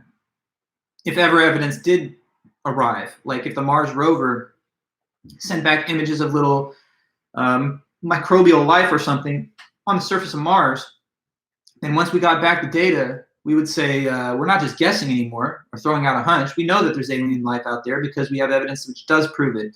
So what before was just a guess that maybe was true guess becomes knowledge when the evidence comes into play. So how many people are there in the world? Is it an even number? Is it an odd number? If I believe it's an even number, I'm halfway likely to have it right. But I don't really know that because I would need proof to actually know. So just lucky guesses don't count as knowledge. You have to also have facts and reasons to back you up. Now, let's imagine the student that filled it in who did know the answer, that they knew the answer to that question. That's a different type of student because when they fill in A, they're not like, what's the answer? I don't even know. I can't decide, but I'll just put A down. They fill it in with confidence because they say in their mind, well, I have all the mastery of the facts. I know that the Constitutional Convention was leading up to that, and I can tell you the specific dates at which some of the framers convened at that time. And so it's 1776. This is something I can justify with like 5 different reasons. That person knows their stuff. The other person has a lucky true belief. I'll go with one more to just highlight the importance of justification, okay? Say you're the juror and the defendant walks in and you have a bias against them because of how they look. So you say, I don't know anything about the case, but looking at this person, I'm going with guilt. And I'm just going to wait till the end so I can just say guilty. Now, suppose the person actually is guilty, so this is a true belief. But does the person know that? They don't know it right now because they're not basing it on any evidence. Maybe they could have knowledge of this later if the belief that was formed just on prejudice was established by justification or reasons later. Okay, so point taken, I hope. You got to think something's true, then it has to really be correct and true. And the third point is that you have to have reasons and justification that can back it up. Like I said, the 3 conditions are called individually necessary but jointly sufficient. Let me give you one metaphor that can explain that in a different way. Suppose that if you had to make a cake, there would be 3 ingredients that were necessary for the cake: flour, sugar, and water. But there's not those 3, each one is needed, but none of them is enough by itself without the other 2. So if you just had water and not flour and sugar, you have something you need for the cake, but is it enough for the cake? No, it's just a bucket of water there. That's not going to ever make a cake. Suppose you just have sugar, but no flour and no water. That's something that the cake needs, but by itself, it's still not going to be enough. And 2 out of 3 isn't enough either. So to bake the cake, as it were, you got to have all 3. And to bake the cake of knowledge, if you want to use a metaphor or an analogy, you got to have all 3 of these ingredients. So just having 1 or 2 or any combination of 2 is not enough. For real knowledge, you got to have a true belief that's based on evidence. Okay, so now I'm telling you what the ancient definition of knowledge is, and that means that we can go into some of the details of this Meno writing, which now will come clearer and will be much more easy to understand, I think, based on all these previous mentions of these concepts. So here's how it reads. It's very short, so I can really read a lot of it just to you. At the beginning of the dialogue, and this is written on the page 343, Socrates is having this little chat with this Greek general whose name is Meno. And here's what Socrates says at first. So you're getting to hear kind of the old Socratic method. He asks this to Meno. He says, a man who knew the way to Larissa or anywhere else you like, and went there and guided others, would surely lead them well and correctly? And Meno replies, certainly, Socrates. So I'm going to break down each little piece line by line as we go through it. What he's asking Meno right here is this. Suppose that somebody knows how to get to this city called Larissa. Now, Larissa is a city that's about 100 miles north of Athens. It's also in Greece. Back then, 100 miles away, pretty far. So what he's asking Meno is this. Suppose that somebody knows how to get to Larissa from where we are right now in Athens. They know how to get there because they've made many trips before and they have that experience. So if they know how to get there from here, couldn't they use their knowledge to lead other people to that destination successfully? And Meno says, yes. let me make that relatable to you. Right now, you're watching a live stream. And I know you're not at Orange Coast College, but you've been to Orange Coast College and you've been to our classroom that we used to hold this meeting in. So you know how to get there from where you're at right now, okay? Suppose that there was a perfect stranger or a new friend or something, and you wanted to direct that person to the classroom that we would meet, or just let's say to Orange Coast College. Since you know how to get to Orange Coast College from wherever you're at right now, don't you think you could lead a person there and successfully get them there using your knowledge, right? Like you could be the person that is their guide since you have gone there before. That's like the question that Socrates asked Meno. So if you know how to get to a destination, can't you use the knowledge that you possess to guide others there and get them there correctly? And Meno says yes, okay? So then after that, Socrates goes on and he asks a second question to Meno. He says, all right then, well, what if somebody had a correct opinion as to which was the way, but had not gone there, nor indeed had knowledge of it? Wouldn't he also lead correctly? And to that question, Meno again says, certainly, Socrates. So let me break down this new question. He's asking him now something else. He says, oh, by the way, I have a cat. It's my kitty right here. Very good girl. She's, in a weird way, kind of like thrown by all these lectures that I'm constantly giving. It's like I'm not paying enough attention to her or something. But she's a good kitty. She's 16 years old, and her birthday was just like, we have the same birthday, which is kind of funny. It's March 17th. So a couple weeks ago, St. Patrick's Day, we both had a nice birthday. She turned 16. I turned a little older than that. But she's really doing well. She's a good kitty, going strong at 16. I mean, how old are you guys? She's almost as old as you, huh? But anyway, back to what I'm saying, right? Suppose then that you have a correct opinion as to which was the way, but you've never actually gone. Yeah, I know, right? So, correct opinion.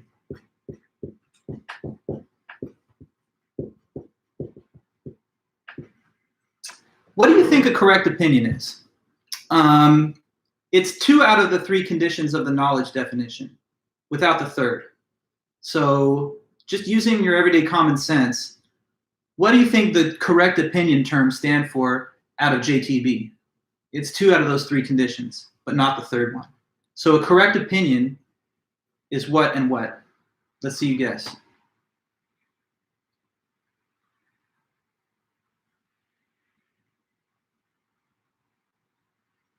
Correct opinion, anybody? What is it? We learned what knowledge is. It's justified true belief. Yeah, so it's true belief without the justification. It is a true belief without justification. Good kitty. True belief without justification. I mean, she's getting in the way here. Anyway, yeah, it's just a true belief with no evidence. So what is Socrates asking here? He says, all right, first of all, he asks, what if someone knows how to get to Larissa? Couldn't they use the knowledge to lead other people there? Meno says yes. Second question is, well, what if somebody doesn't know how to get there? Like they've never actually gone, but they do have a true opinion as to the way, but it's not knowledge. Wouldn't that also be useful and capable of getting them to lead people there accurately? Now, you got to think about it kind of this way. If you have a true opinion without knowledge about how to get somewhere, it's kind of like not having ever gone there and having the experience of going, but just relying on like an accurate map. In the modern day, when you don't know how to reach a location, but you still want to be able to get there successfully, you might use a GPS navigator like Google Maps, right? So the question that Socrates asks Meno second could be thought of that way. Suppose you don't really know how to get to the destination, but you do have a functioning map that is a correct map with correct directions. Couldn't you use that to lead people there and get them there successfully? And Meno again says yes. And so Socrates continues. He says, as long as he has the right opinion about that of which the other has knowledge, he will not be a worse guide than the one who knows, since he has a true opinion, even if it's not knowledge. And Meno says, in no way worse. So here's the next thing that's going to be developed here. Why do you think it would be better maybe to have knowledge about how to get to the location versus just relying on a correct map? maybe some of you have had that experience of really knowing your way to a place so you can get there by heart. You don't need any assistance, versus going to a place you've never been and needing the GPS to get there since you don't know. Is there any advantage in knowing as opposed to just having a correct belief but no experience that gives you evidence that it's correct? Yeah, you're saying shortcut. That's one possibility. It could be that, like, because you're so knowledgeable of the route that you know about alternate routes and you know how to expedite your arrival. That's one thing. Kind of here's what Meno goes with. I don't know if this is on anybody's mind. Anybody else has suggestions you want to throw out? I'd be happy to hear those. Meno's thinking is this. Well, you say takes less time, Patrick. That also makes some sense. But it's not necessarily just about how long it takes. It's also, according to Meno, because if you've never gone and you're just using the map, then although the map is correct, you might not necessarily know if you can trust it, right? Because you never used it before to get there. So like, say that there's one ambiguous road marking and you're not exactly sure how it corresponds to the map. You could easily get lost along the way by misinterpreting the connection between the two things, or you could have a cause to distrust the map if you're in an unfamiliar part of the route. So if you know how to get there, though, you'll always get there correctly. But the map, you might get led astray because without the previous experience of a successful journey, you may have occasion to doubt or distrust that the map is actually right. So Meno throws that out at Socrates, and here's what Socrates asks him. He says, so correct opinion is no less useful than knowledge? And Meno says, to that extent, yes, but the man who has knowledge will always succeed, whereas he who has a true opinion will only succeed at times. And Socrates kind of, being a little stubborn on the point, he says, well, what do you mean? I mean, won't he who has the right opinion always succeed as long as the opinion is right? And Meno then kind of relents and he says, well, that does appear to be true of necessity. And now you're making me wonder, Socrates, since that's the case, why is knowledge prized far more highly than a right opinion? And why are they different? And so now Socrates is like, okay, finally, I'll tell you then why knowledge is better than just having the correct opinion. So he says, do you know why you wonder, or should I tell you? And Meno says, by all means, tell me. So next up, Socrates brings into the discussion this myth that existed back in Athens, Greece. See, they had this kind of cultural superstition about this sculptor whose name was Daedalus. So let me tell you about this man named Daedalus.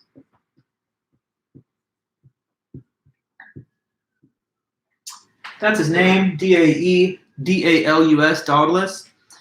In ancient Greece, this man was a sculptor, and he was known with the reputation as being the best sculptor in the whole land, right? And he made super hyper-realistic sculptures of human figures. So the myth that grew was that Daedalus sculptures are so realistic and lifelike that if you ever had the good fortune to acquire one of them, then the best thing for you to do is to make sure that it's tied literally to the ground with ropes, these statues. Because the way they thought, they're so realistic and lifelike that if you did not tie it to the ground with ropes, then the moment that you're looking away or you're sleeping at night, this hyper-realistic statue, if it's not tied by ropes, what will happen, you think? What do you think was the myth? Why should we put these things in the ground with ropes? What's that going to do, or what's that going to prevent? That if you did not do it and you turned around or stopped paying attention to these statues, you want ropes, because if not, what would happen? That they'd just run away. Yeah, exactly. We thought these are hyper-realistic statues. They look lifelike. And that means that you need ropes, because if you don't have them, then the minute you're gone or something, they'll just get up and walk off.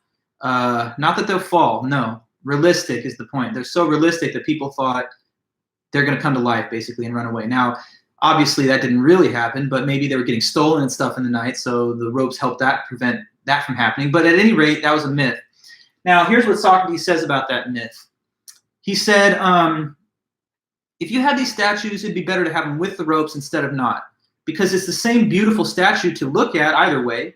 But what's better about the ropes is that it prevents it from leaving. So you get to keep it and not just have it for now, but have it into the future, and you get to retain it. Now, he's making an analogy. He says that's kind of similar to the value of justification, because justification also prevents a true opinion from leaving your mind. So the justification kind of locks the true opinion into your belief system so that, number one, you don't forget about it, you retain the information, and number two, you don't change your mind about it.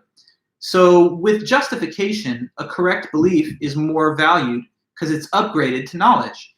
The justification comes in and it secures the true opinion so that it stays with you and it stays in your mind.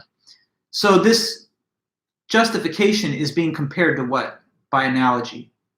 The justification is to a true opinion as what is to what. I want you to just see the little connection that he's trying to express here with this metaphor. We're comparing what to justification in his example.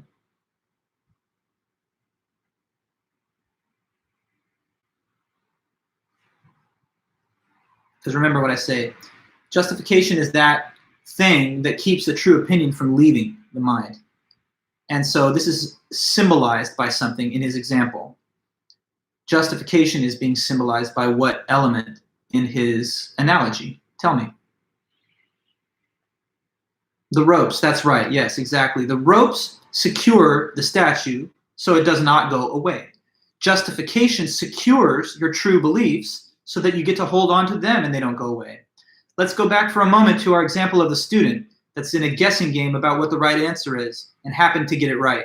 In that moment when the student that's guessing fills in the bubble A, they believe it's A and actually it is. But they didn't really know it, and the reason they don't know it is because they have no justification they could offer as to why that is the correct answer. So you know as well as I do that that type of student who gets the right answer that does not know the reason that it's correct, if you wait like a year and you ask them the same question again and they haven't like studied the issue during that interim, they're probably not going to fill the same correct answer a second time because they just forget the information since there's no reason for them to remember it. But when you have the justification, it gives the reason for the true belief and it makes it memorable so that you retain it. You retain knowledge because you know what it's based on. But just lucky guesses either get forgotten or you change your mind about them. Take again the case of, I don't know, whether there's aliens in outer space. I might change my mind on that 10 times a year. You know, one time I'm looking out at the stars and I'm thinking it's a big universe, it's got to be life. Next day I'm looking at black holes and I'm like, man, there's just a lot of just nihilism out there. It seems like it's a miracle there's even one planet with life. Now I might flip-flop back and forth, but what would cause me to never flip-flop anymore is if evidence came forward that was sufficient to prove there really were these aliens. At that point, in possession of the evidence, I wouldn't say, I don't know, I'm just speculating. I'd say actually know it. So why he thinks this justification or what does that do for your true belief? It turns it into knowledge. And why is knowledge better than a correct opinion? Because it sticks with you. Because like the statue that's grounded with the ropes, true opinions that are based and grounded on evidence, they stick around and they don't leave you either. So that's the added value that you get to keep them. And let me read then what he said about it. So he says, it is because you have paid no attention to the statues of Daedalus, but maybe there are none in Thessaly. That Thessaly is the city where Meno's from. Meno says, what do you mean when you're saying that? Socrates says, well, they too will run away and escape if you do not tie them down, but they remain in place if they are tied down. And Meno's a little confused. He says, so what? Socrates says, well, to acquire an untied work of Daedalus, one that's not tied, it's not worth much, like acquiring a runaway slave, because it won't remain.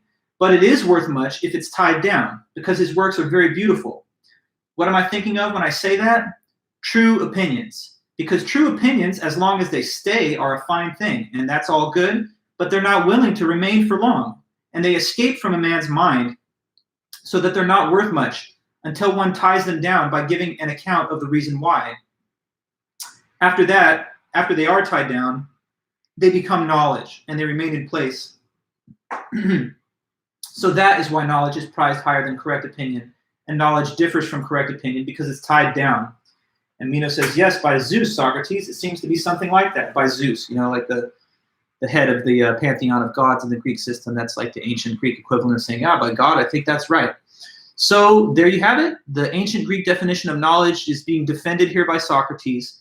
He states that it's a justified true belief, but he's very careful to point out that justification is the thing that transforms it from just being a random lucky guess or a correct opinion, as he calls it, and makes it into something that's more stable and solid. That's knowledge, because it's based on something. True opinions with no basis are easily forgotten or changed. But knowledge, which is based on solid evidence, that stays with you. So you'd rather have knowledge, just like you'd rather have these statues with the ropes. Without the ropes, it's a beautiful thing, but it might not last long. A true belief is a good thing, but it won't stick with you, or you'll forget it if it's not based on any evidence. So evidence upgrades it to knowledge, and that's why it's better to have the knowledge as opposed to just guess correctly. So that's everything then from this first writing for today. There's a lot of backstory I had to go over, had to kind of tell you the history of this man and his life. So we're going to move on. There's more to say for today's meeting. We've got these 3-hour sessions, so I know it's a little bit of a marathon. Thank you guys for sticking with me. I don't know what else anyone's got to do at this point in time, but we all got our lives, and I respect that. But just a little bit more material, okay? So I'm going to go over the next piece. I guess I'll clear the board. And the next author, as I kind of hinted earlier, it's going to take us way ahead in time to 2,000 years later, 1963. So this definition of knowledge, justified true belief, it was set down in ancient Greece. It withstood years, centuries, millennia of scrutiny.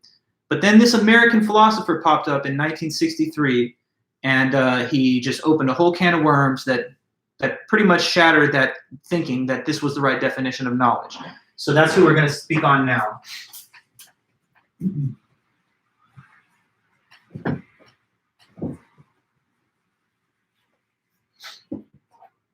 Okay, so it's now all about this guy, Edmund Gettier.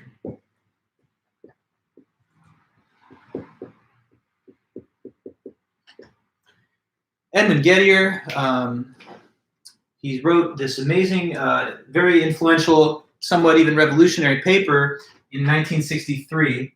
By the way, he was born in 1927, and he's still alive. He's definitely up there, but he's doing well. He was born on Halloween, so October 31st of 1927. And in 1963, he wrote this paper that we're about to break down. It's called, Is Justified True Belief Knowledge? Is it? So the title of the paper is a question. Is justified true belief knowledge? Question mark.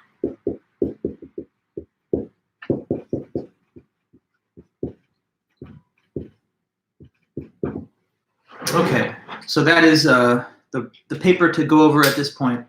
Is justified true belief knowledge?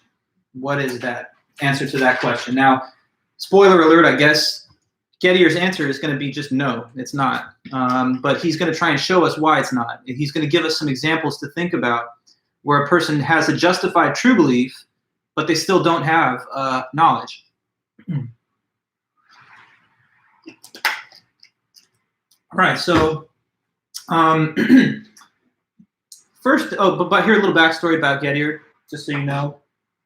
This paper from him in 1963, it's very brief. It's like 2 pages, and the whole thing you would see in the book, it's like not even a whole front and back page. So extremely compact in size.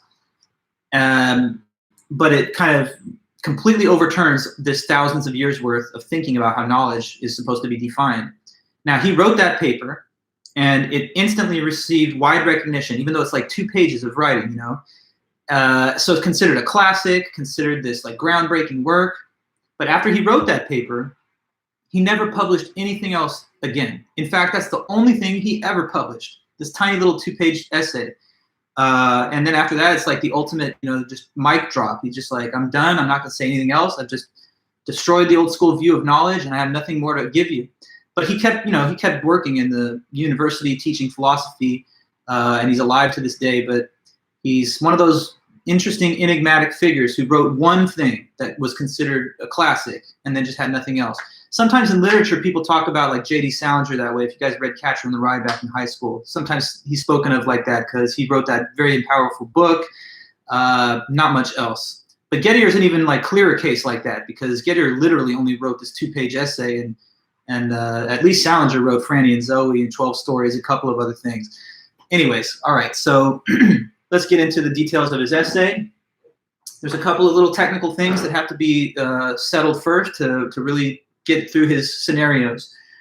So, first of all, you see his name and the dates and the title, so I'm going to erase that. The first thing he does as the paper begins is he just wants to sort of clarify what the account of knowledge is that he's going to now criticize. Okay, so What is this account of knowledge? He states it very formally like this. And the reason he's putting this account on the table is just so he can inform the reader what it is. Then he's going to criticize it. But the account, as we know, is this. S, some subject, some epistemic agent. So that's what S stands for. S knows that P, and the letter P is just a placeholder for the proposition, whichever proposition it is. S knows that P, just in case, and then we get these three conditions. Just in case, okay, 1, P is true, the proposition is true. 2, S, the subject, the epistemic agent, believes that P. And 3, the S, the epistemic agent, is justified in believing that P.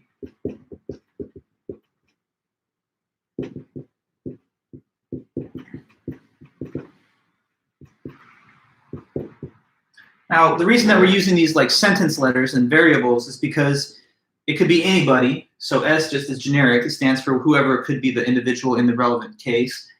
P is a proposition of infinite variety, so it could be any of them. We just use that to stand for whichever one it is in the example. So for someone to know a statement, to know a proposition, these three conditions all have to hold. The proposition's true, the individual believes that it is, and they're also justified in believing it. In other words, justified true belief. But he just spells it out one time at the beginning so everyone knows what it is that he's next going to start trying to analyze and break down. Now, after that, he also gives two other equivalent formulations of this definition, which are stated in somewhat different language. I don't want the student to be confused. Don't think that he's giving three different definitions of knowledge. He's just giving one, but he's trying to report that some people have said it in slightly different terms. Like, let me give you another look at another version of it. So this first one is really the only one that we need to know, but for example, suppose that someone put it like this. S knows that P just in case. S accepts P. S has adequate evidence for P.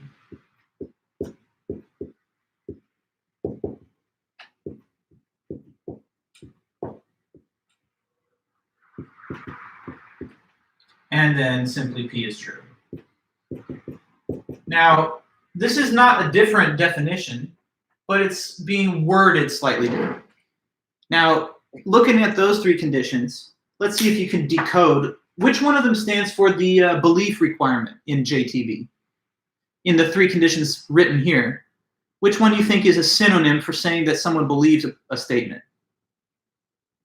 Just in case, okay, Sherry, let me mention that. The term just in case is it's logically equivalent to the expression if and only if.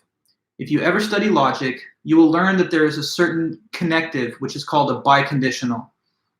A biconditional means, so if I tell you that I will teach this lesson if and only if the students watch it, that can be defined as expressing two facts. If I teach it, the students will watch it. And if the students watch it, then I will teach it. So it's an if-then that goes in both directions. To sort of abbreviate that and make it a little less complex, I'm using the alternative wording, which is the term just in case. If you look in your book, you will see it written capitalized IFF.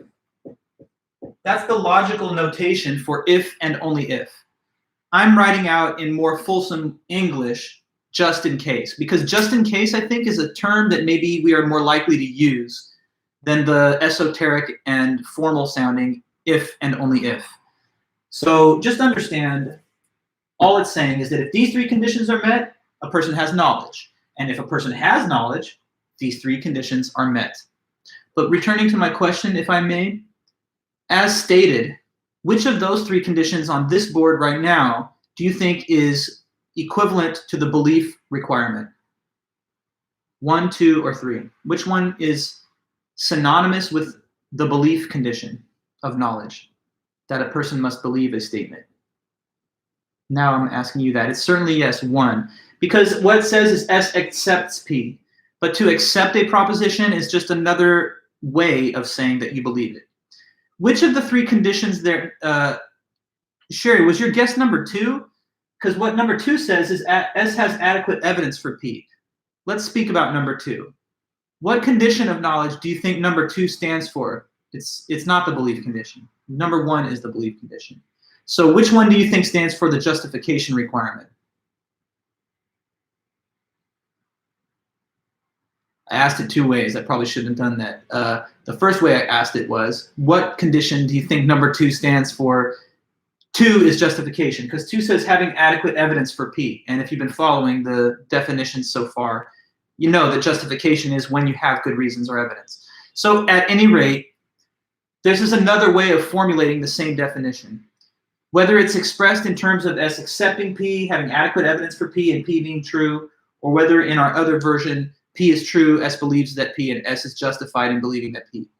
So all the different definitions that had been given before Gettier are pretty much converging on this 3-point analysis.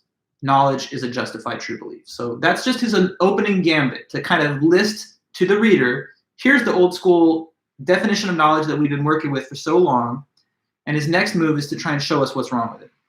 Okay, now a couple of more little preliminary points before we get to his 2 examples.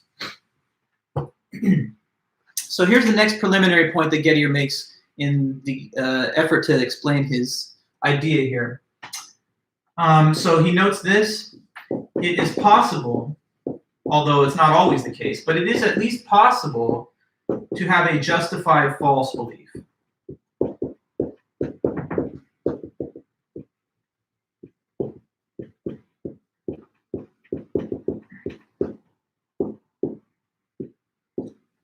All right, so let's think about this.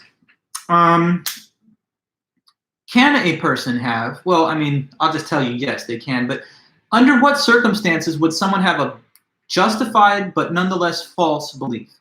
So I'm asking you to think of a case like that. If you could give me anything to work with there. Like a person having a belief which is justified, so they do in fact have good reasons or good evidence to believe it, but it's actually not true. What could be a scenario like that, where a person is led to believe something on good reasons, but it was kind of misleading evidence because the belief they got was actually not correct? When or how could one have a justified false belief? It happens all the time.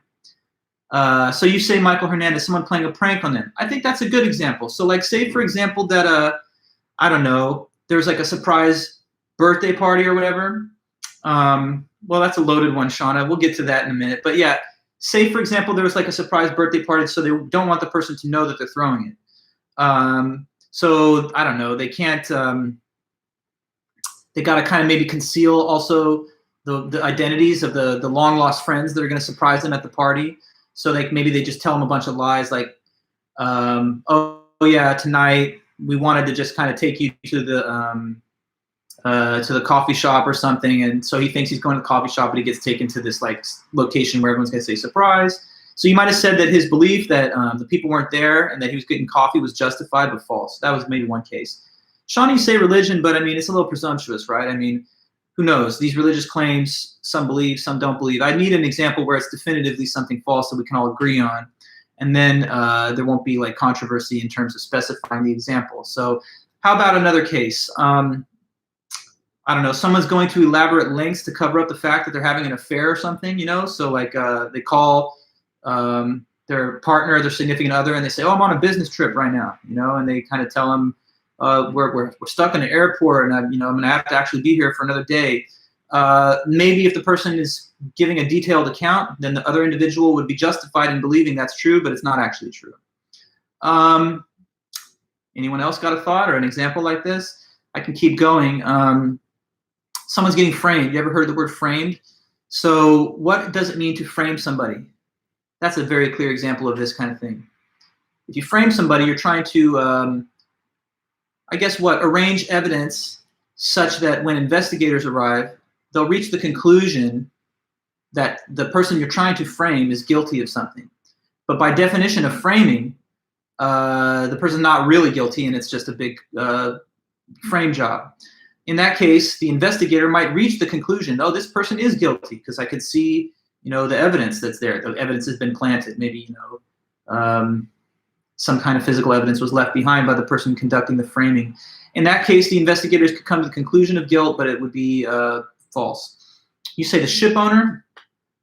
No, the ship owner does not justify. That's the whole point. I mean, the ship owner believes that the ship will come back just because he wants to. He's not justified. That's the point of that example. So anyway, understand that you can have a justified false belief. You can have a belief that's based on good reasons, but it turned out false. Now, in the general case, justification is good and it leads you to the truth, but it's not 100% perfect. Sometimes, of course, we can misjudge the evidence or the evidence can be misleading. So one point to note, that a justified false belief, even if it's the exception, it can happen. Little children maybe were justified in believing that Santa exists, right? Because they heard their parents say it, they go to the mall, they see people taking a picture on Santa's lap, they watch all this stuff on TV and it says Santa, Santa, Santa. So they might come to the conclusion this is real, but of course it's not true. At least at the state of their own youth, they might have thought this is good reasons to believe. So you can have justified false beliefs. Okay. If there were such things as conspiracies or whatever, then that could be another possible case, right? Next point then, and then we're going to dive into the cases themselves. So next point is this, and this one's a little complicated looking at first, so just bear with me and then I'll really break it down in a minute, but this is called the closure principle. So this is an important principle that comes from logic and epistemology, and here's what it says.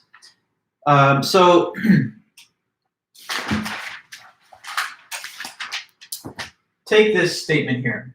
If S, now that's just some epistemic agent, some subject. If S is justified in believing some proposition P, and P, the proposition they're justified in believing, entails Q, which is a different proposition, and S, the subject, deduces Q from P, then in that case, S, the subject, is also justified in believing Q, the entailed proposition.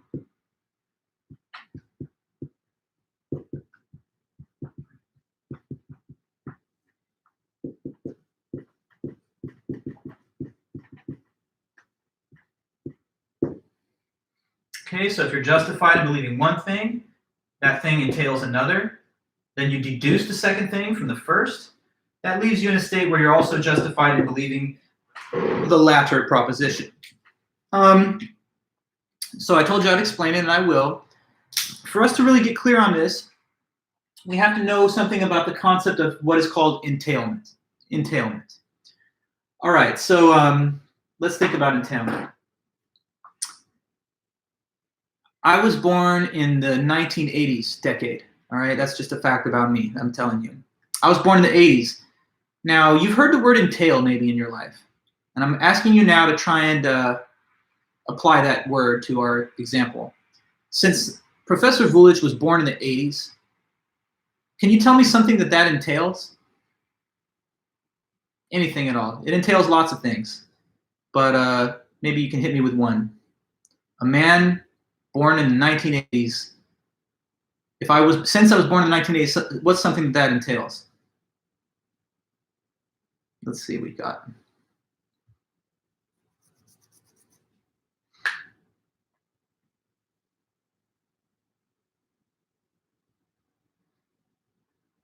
You said Madonna, like the musical artist? But that's one word. You got to write a sentence. I mean, what? So I was born in the 80s. What's something that entails?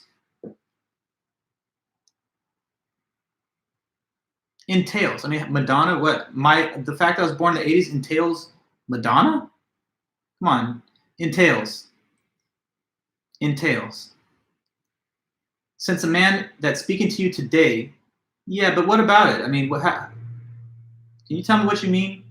The music of Madonna? I mean, she's still alive, and she started doing There we go. That's something, Shauna, that I'm over the age of 30. Can we get on the same page? Since I was born in the 80s, does that entail that I'm older than 30 right now? Yes, it definitely does. Was alive when Chernobyl happened. When did Chernobyl happen? I don't even know. When did that happen? Do you know, Michael? What year was that?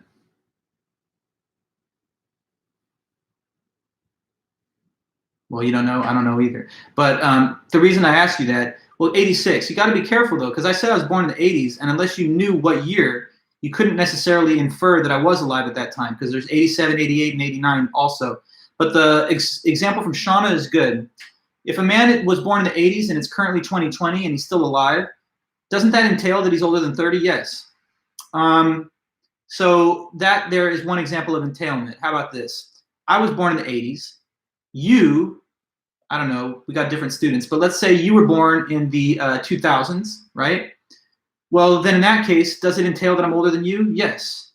I was born in the 80s. There's a baby that was born today. The conjunction of those two facts entails that I'm older than the baby. Look, I'm your professor in this philosophy class. Use floppy disks instead of USB. I remember floppy disks way back. So, I mean, I guess you could say that, but you'd have to know a little bit more, that I even had access to computers, that I was involved in like saving files at that age. Yeah. But something that doesn't require speculation, something that has to be true if the first proposition is true. So let's go with another example. I don't know. I say that somebody got a job, right? Does that entail that they applied for the job? Does getting the job entail that you put in an application? Let's see if you can give me that.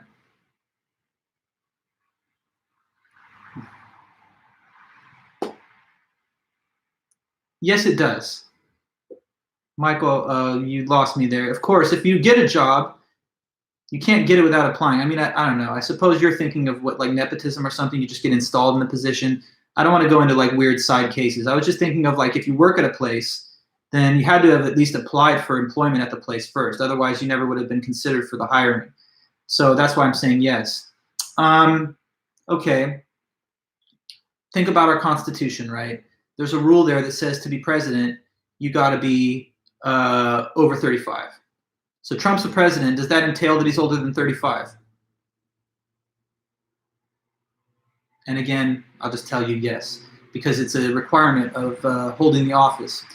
Is being older than 35 entail that somebody's the president, though? No, because you could be older than 35 and not be the president, but to be the president, you have to be older than 35. Just like, take the other case I just mentioned. To get the job, you had to apply for it. But does applying for the job entail that you will get it? No. All right, so now based on all these various examples that I'm giving you guys, let's think about the concept of entailment together. If A entails B, I'm putting this over here. If A is one statement and it entails another statement B, then if A is true, what do you think about B? So say that A logically entails B, then the truth of A, what with respect to B? If A is true and A entails a second statement, call it B, then in case A is true, what has to be the case? Like, again, I'm your professor, and I think that entails that I graduated high school, because it's a minimum requirement of teaching at the university that you have a master's degree at least. So since I'm your professor, it entails that I did that. So you're right, Maria. If A entails B, then if A is true, B must also be true.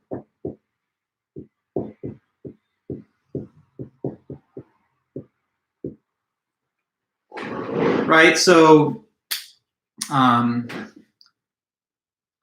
born in the 80s. That entails that I'm older than 20. And so if I was born in the 80s is a true statement, it has to be a true statement that I'm older than 20, because you cannot possibly be from the 80s, still living, and be not older than 20. A entails B.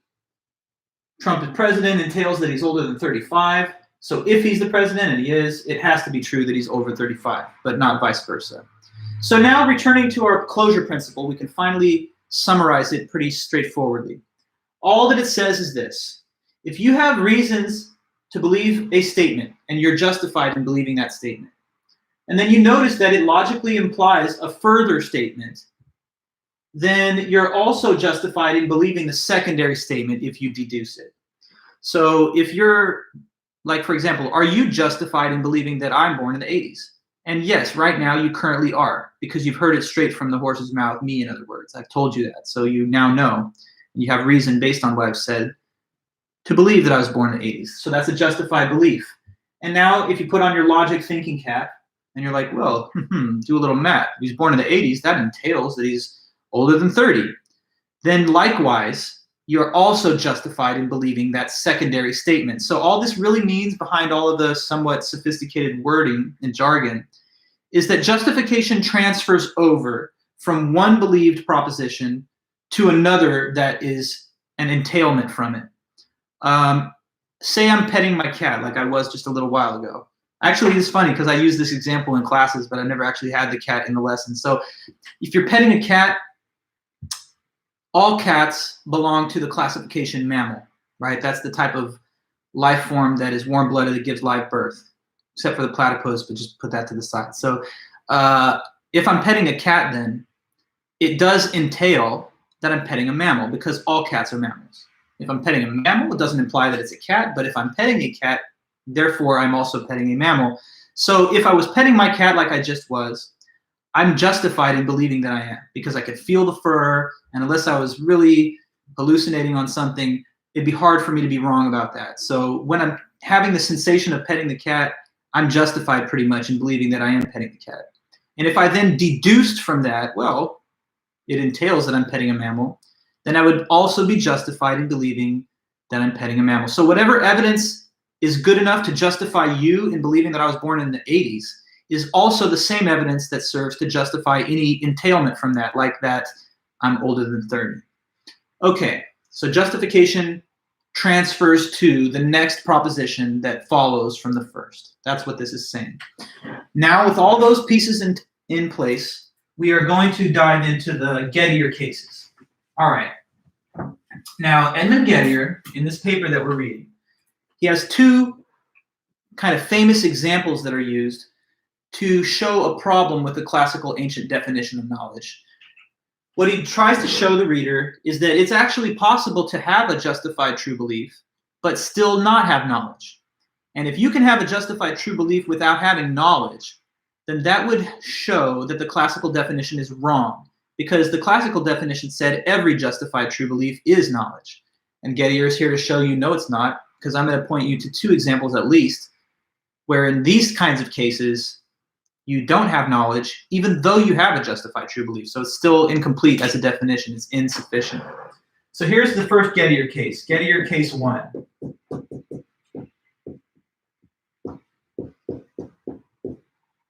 And I'm just going to tell you the case is called Smith and Jones job hunt.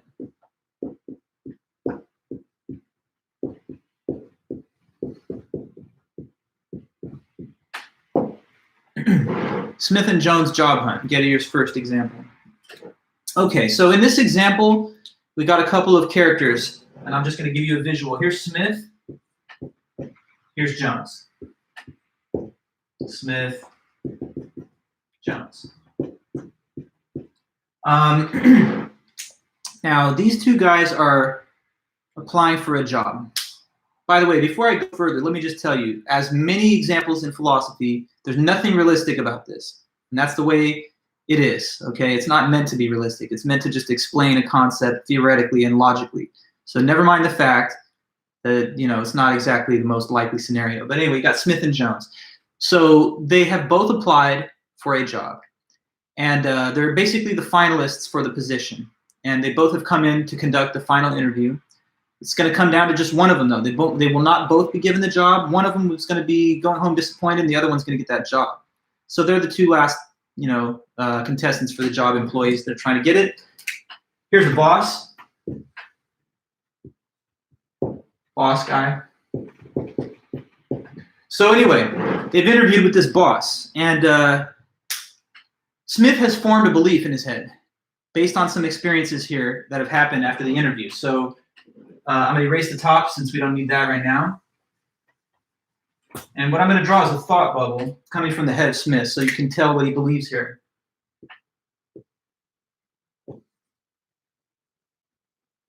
So here is a belief that Smith has formed in this situation of the job interview.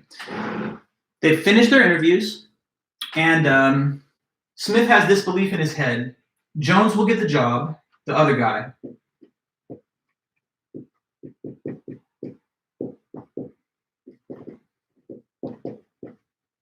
And, second part of his belief, and Jones has 10 coins in his pocket.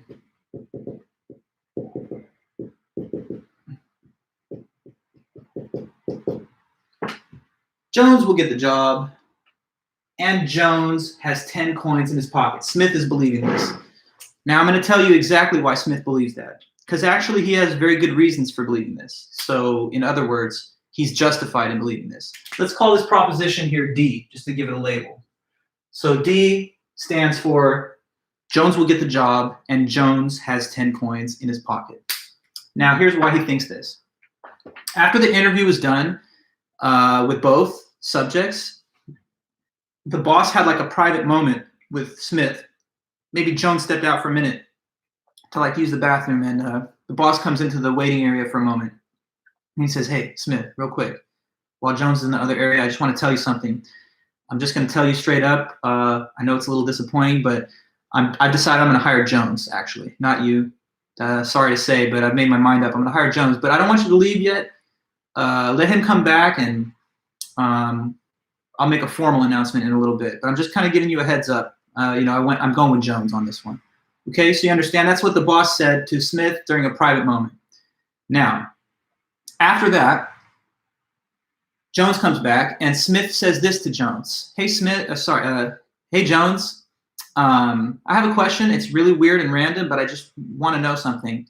How many coins are in your pocket right now, Jones?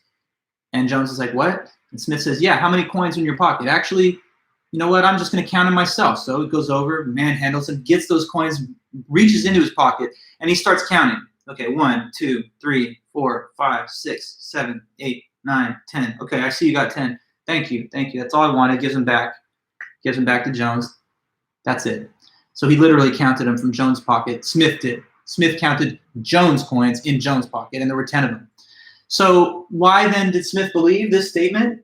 For the reasons that I exactly said. First of all, he believes Jones will get the job because the boss said that. And then he also believes that Jones has 10 coins in his pocket because he physically counted them. So in the end, he's justified in believing this statement. Now, Smith knows some stuff about logic. And let's just say that he knows about the closure principle.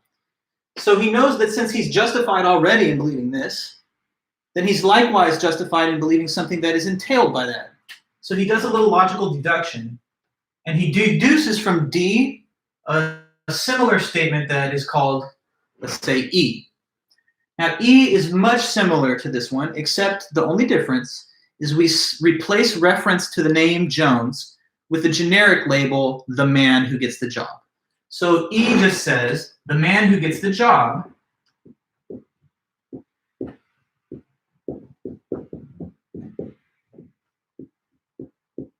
has 10 coins in his pocket.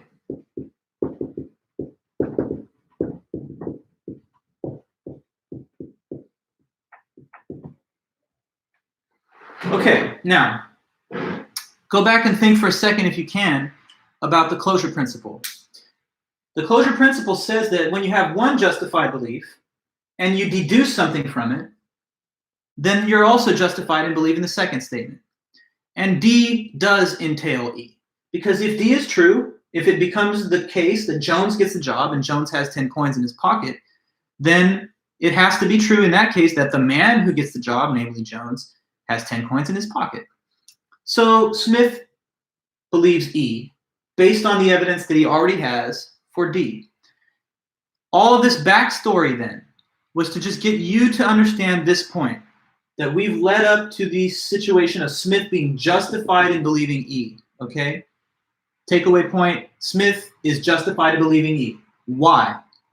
Because of two things. The boss telling him, I'm hiring Jones, not you, and physically counting those coins from Jones. So now, at the end of the scenario, there's this little plot twist. And every Gettier case has this kind of feature where at the very end of the situation, some strange reason happens such that the proposition believed turns out to be true, but not for the expected reason. So there's always this kind of little Gettier surprise ending. And here's how this one goes. Okay, so the boss comes back in the waiting room. He sees Smith and Jones there. And he walks right past Jones with his hand outstretched. I mean, I don't know, we used to shake hands. So he's walking straight to Smith. And Smith is like, what is this? And boss looks at him and he says, hey, Smith, you know what? I'm such a joker. I just mess with people. I like to get reactions from people and stuff. And so earlier when I just told you I'm going to hire Jones, that was me just kind of playing with you. And I just kind of wanted to see what your reaction would be. But anyway, look, I'm being honest with you now. And hey, congratulations, surprise, Smith. You're the one that I'm hiring, not Jones. I was just kidding earlier, but now I'm being serious, and it's you. So congrats. You know, you can start tomorrow. Welcome to the team. Smith is happy. He got the job unexpectedly because he was told otherwise. And then, okay, it also just turns out sheer coincidence. Smith had no idea that this was the case, but it turns out that Smith also has, what do you think? He also happens to have, by total coincidence, and he was unaware of this, but not only did he get the job, but by coincidence, he happens to have what? What do you think? Smith. 10 coins in his pocket, right. That's random. That's not something he was aware of. He just had, he didn't even know what was in his own pocket. So let's ask this question. Look at E. Did E turn out to be true in the end? Did it turn out to be true? Does it match the facts of reality that the man who gets the job has 10 coins in his pocket at the end of this situation? Did the man who gets the job have 10 coins in his pocket? Was that true or not? Yes, it was true. But here's the real cliffhanger point. Although this is true, and Smith believed it, and because of the evidence based from the boss's statement and the counting of Jones' coins, he's justified in believing that. It's not actually knowledge. It's a justified true belief, but it's not knowledge. And the reason is that although the proposition turned out to technically be true, it's based on evidence that has nothing to do with the reasons that it is true. Notice that Smith's evidence for believing E is all based on information having to do with Jones. He thought Jones would get the job, and he counted the coins that were in Jones' pocket, not his own. So though he has this true belief, and he had evidence and reason to believe it, the evidence that he was using is disconnected from the real reasons that it is true. So it's basically just true due to luck and coincidence, not at all because of the evidence that Smith used to form the belief. So this stands then as an example of having a justified true belief that is not knowledge. Knowledge is supposed to be something that you don't just have based on luck or coincidence. And in this case, if he had any other number of coins in his own pocket, then this coincidentally true belief would not have been true.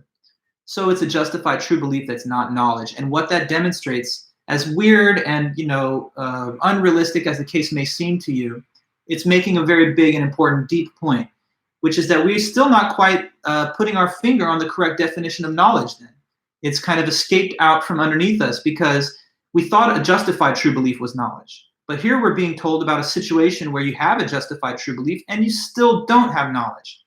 So the real definition of knowledge then is something that has still not been fully clearly stated. It's something about having a true belief. It's something about having evidence, but there's some extra something that's missing. That's what Gettier is showing us. There's got to be an additional requirement that somehow prevents luck from being the reason that your justified belief turns out to be true. But how to specify this anti-luck condition has become actually very difficult, and there's been no consensus account as to how to exactly formulate it. So that's work for future epistemologists. Over the past 57 years, since 1963, a lot of time has been spent, a lot of papers have been published where people have tried their best to re-establish what the correct definition of knowledge is in the light of Gettier's results. But we just have different camps with different paradigms, and no single one has emerged as the consensus winner. So it's a very kind of weird idea that we don't really know anymore what knowledge is. Something that lies so deep at the heart of all our intellectual disciplines and pursuits, and it remains undefined in some sense. And that's just kind of like a big gap lying at the heart of an important human concept, knowledge. Now, Gettier doesn't tell us what the definition is. He just says these cases show that something's not right about the old one, and then goes into the wilderness and never writes anything else. So we're just left with the can of worms that he's opened on all of us. Now, I'll give you a couple of other Gettier cases too, because I know that this one given by Gettier himself, although it's the original and it's very famous because of that, there's a lot of others that have been developed in the literature, and some that I've even thought of from my own life that are maybe more relatable and easier to kind of just track. So let me give you a quick little anecdote from my life. So I drive a BMW car. It's like a black BMW car, and one time, not too long ago, I think it was actually at Orange Coast, I was walking around the parking lot trying to remember which aisle did I park in, you know, so I parked quickly and I wasn't really paying too much attention. So when I got back to the lot, I didn't quite remember where it was. So I'm looking, and I'm like, which aisle is my car in? So I walk up to this one aisle and I see a black BMW, and I think that's kind of, I believe, my car, you know, that's my car. So I see that car parked in that aisle, and based on seeing it, I come and believe this thought: my car is in this aisle. My car is in that aisle, you know? So I walk up to that black BMW, and I noticed that it's actually not mine. It's a very similar looking make and model, but it's somebody else's car. So I was wrong. But then two stalls over in the same aisle, by coincidence, there actually was what? What do you think? So I thought my car was in that aisle because I saw a different car, mistakenly thinking it was mine, walked up, saw it wasn't mine, but then happened to notice by chance that my car actually was in that same aisle, two cars over, but I didn't see it at first. So what did I believe to begin with? That my car was in that aisle. Was that true? Yes, it actually was. Was I justified in believing it? Also, yes, because I saw the visual appearance of the other car, and that was my evidence, so that gave me some reason. But did I know my car was in that aisle? And here again would be the intuition: no, it's not actually that I knew it, because my evidence was based on a different car, and it just happened to be a coincidence that my car was in the same aisle as the mistaken apprehension of the other one. Okay? Let me give you more. I have like a couple more, because there's a bunch, and they just help reinforce the concept. So here's another one. You're driving down the road, and you drive past a field. Over here to your right, there's this big grassy field, and what you look at when you see it is what appears to be a barn. It's just the characteristic image of a barn seen from the driving position on the road. So you look at the image of it, and now you think there's a barn in that field. All right. Now, if you went up closer to that image, or sorry, to that object though, you'd see this. That's not actually a barn. That's just a facade. That's one wall with no interior. So if you walked up to it, you would learn this is kind of like just a decoy. It's not actually a barn. There's not four walls or any interior. Just a single wall that if you only saw it from the road driving by, you would look at it and you'd think you're seeing a barn. So what you saw from the road that made you believe there's a barn over there is not a barn. It's just a single wall. But behind the facade, and not seen by the driver from the road, concealed from their view, there actually was what we think is the example. Thought you saw a barn, it's actually a facade. But surprise, behind the facade, there is what?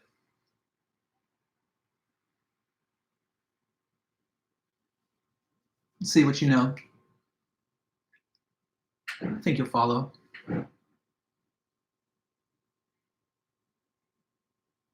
No? Really? I mean, let me see. What's up? You looked to the right. You saw an apparent barn, but in fact, it's just a wall. Nonetheless, behind this facade, there's an actual barn. So what was the belief of our motorist? That there's a barn in that field. Is that true? Yes. Was there evidence? Yes, the perceived barn, which was a facade. Did the individual then know that there was a barn in that field? No. I mean, they got a true belief, and they had their reasons. But yet again, it doesn't strike us as knowledge because the evidence was formed on the basis of the facade, not the actual barn, which was there. One more. Person's on all kinds of drugs, so they're looking into their room and they see what they think is an elephant in front of them. So I don't know, maybe I shouldn't say it's the room, but they're in a room and they think they're looking at an elephant, but it's just a hallucination. Nonetheless, it's so realistic, this image, that they say there's an elephant in this room. Now, let's suppose that in a part of the room that they cannot see behind a partition, there actually is a baby elephant, but they have not seen it. So did they believe there's an elephant in the room? Yes. Was it true? Yes. Did they have evidence, I guess, from the hallucinatory image? Yes. But did they know there was an elephant in that room? No. And it's kind of the same kind of structural feature as all the other Gettier cases. The evidence was formed from something that was disconnected from the actual reality that made the statement proposition true. So you can have a justified true belief that's not knowledge if the evidence that led you to the true belief has nothing to do with what actually causes that proposition to be true. Now, there is another Gettier case that I think I'll go over next time, and I'm also going to send around to the class some links to a little YouTube clip that breaks it down and shows you some like little visual aids as well. So we'll do a little summary and recap of that Gettier material next time, but that's basically what I wanted to tell you guys about it. What is knowledge then if it's not justified true belief? It's justified true belief plus something question mark that's missing. And this missing additional ingredient is something like it cannot just be random luck that causes the justified belief to be true. But it's very hard to actually state what that requirement is in more precise depth. Okay, so that's our Gettier material. And I'm going to try to give you a little bit of information on just one more guy. And, I'll set it up for you. And then we'll just kind of conclude with it next time if we can, all right? So last look at epistemology for now. Last look at epistemology for now, and this is the work of René Descartes.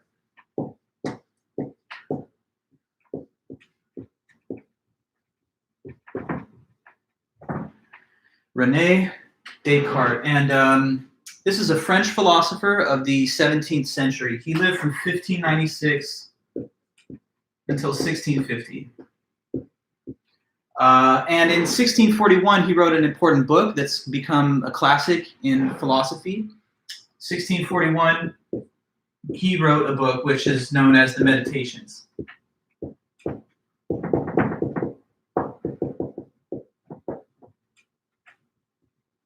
Okay.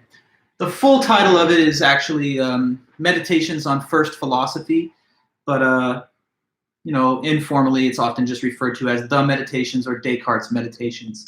So what's up with this book is that Descartes says we need to discover what is certain. And why he wants to do that is because of the historical time period that he's living in. Basically, in this time, 1600s, it's often called like the Age of Reason by historians and scholars of the time period. And so take a look at the bigger historical picture. This is following closely after the Renaissance. And for a long time period in the early Christian era and in the medieval period, the church was the dominant institution in the Western world. So it jointly administered functions of the state, and your educational curriculum would have been completely controlled by having orthodox ecclesiastical lessons integrated into the curriculum. So there wasn't the separation of church and state. And if you expressed unorthodox views or whatever, then you would have been punished or perhaps, persecuted. So it wasn't the time throughout that entire early stretch of the Western era from like early Christian point to around the 14th century. It wasn't the time for there to be like big advances in science, medicine, and other fields. But eventually, the church's grasp on power kind of was relaxed a bit, and we started to see all new kind of developments of modernism. So closely following after the Renaissance and the time he's living in, there's actually like a big explosion of all kinds of secular and scientific knowledge that had been largely suppressed or repressed during the earlier eras. So for example, now for the first time, people are starting to understand calculus being invented by Leibniz and Newton. Isaac Newton also discovering principles of physics that kind of stayed the consensus positions until the 20th century with Einstein. We're starting to learn that the fundamental building block of organic matter is the cell. We're starting to develop telescopes and microscopes so we can both investigate aspects of anatomy in more depth and also to view the motions of the heavenly bodies. We're starting to learn all sorts of things. Kepler and Copernicus and others are learning that the Earth's not at the middle of everything. And new artistic techniques are being developed that allow for a more realistic rendering of painting by having a depth of field. And so you got the illusion of depth. Whether it's mathematics, physics, astronomy, or anything else, Descartes himself was both a philosopher, mathematician, and physicist. He worked in geometry. If you ever studied geometry and you learned about the coordinate plane, the Cartesian coordinates, they're named after him. Cartesian is given from his namesake, Descartes. So he's part of the intellectual climate where all of these big strides are happening, very exciting time in the academy. And what he thought was, let's try to, as long as we're building all this scientific knowledge up, let's try to make sure that it's founded on something that's absolutely solid and certain, something that cannot be doubted later. He sort of thought that like the structure of human scientific knowledge is almost like a metaphor of architecture, that it's like a structure, and if it's, no matter how big and towering and beautiful this structure may be, if it's based on a loose foundation of like quicksand, then it's liable to topple over in some future time. We have to just get rid of everything that we thought we knew. So he says we can't have that. Science and related fields have to be based on something that is absolutely rock solid, that cannot be doubted. And so the Meditations is Descartes' attempt to just figure out what that thing is that's certain. And he says, once I find it, once I discover what is totally certain, not capable of being doubted, then that will be this foundation stone, basically, that will be used to place the whole structure of human knowledge on top of it. So we got to get to the roots and find out what is absolutely certain so that we don't kind of pursue knowledge in all these areas and then later on have to revisit our initial assumptions and conclusions. We got to make sure that we're starting off with something that can't be doubted. So the Meditations is a book he wrote, which is like, a quest for certainty. He's on the search to find, is there anything we can hold on to as human beings that is certain, that no one can doubt? And if we find out what it is, then that will serve to found this body of knowledge that we're going to continue to construct. Okay, so, well, let me read a little bit in the beginning of his book. The Meditations is structured in 6 chapters, and each chapter is named a different meditation. So basically, they're numbered off. It's Meditation 1, Meditation 2, Meditation 3, 4, 5, and 6. So there's 6 chapters, and they're labeled Meditation 1 through 6. The lesson that I'm at least starting with today is about the first 2 meditations, which is in our book, Meditation 1 and 2. So that's what you want to read if you haven't already. That corresponds to the lesson that I'm going to tell you about Descartes on epistemology. So opening up his first chapter, his first meditation, this is what he says at the beginning.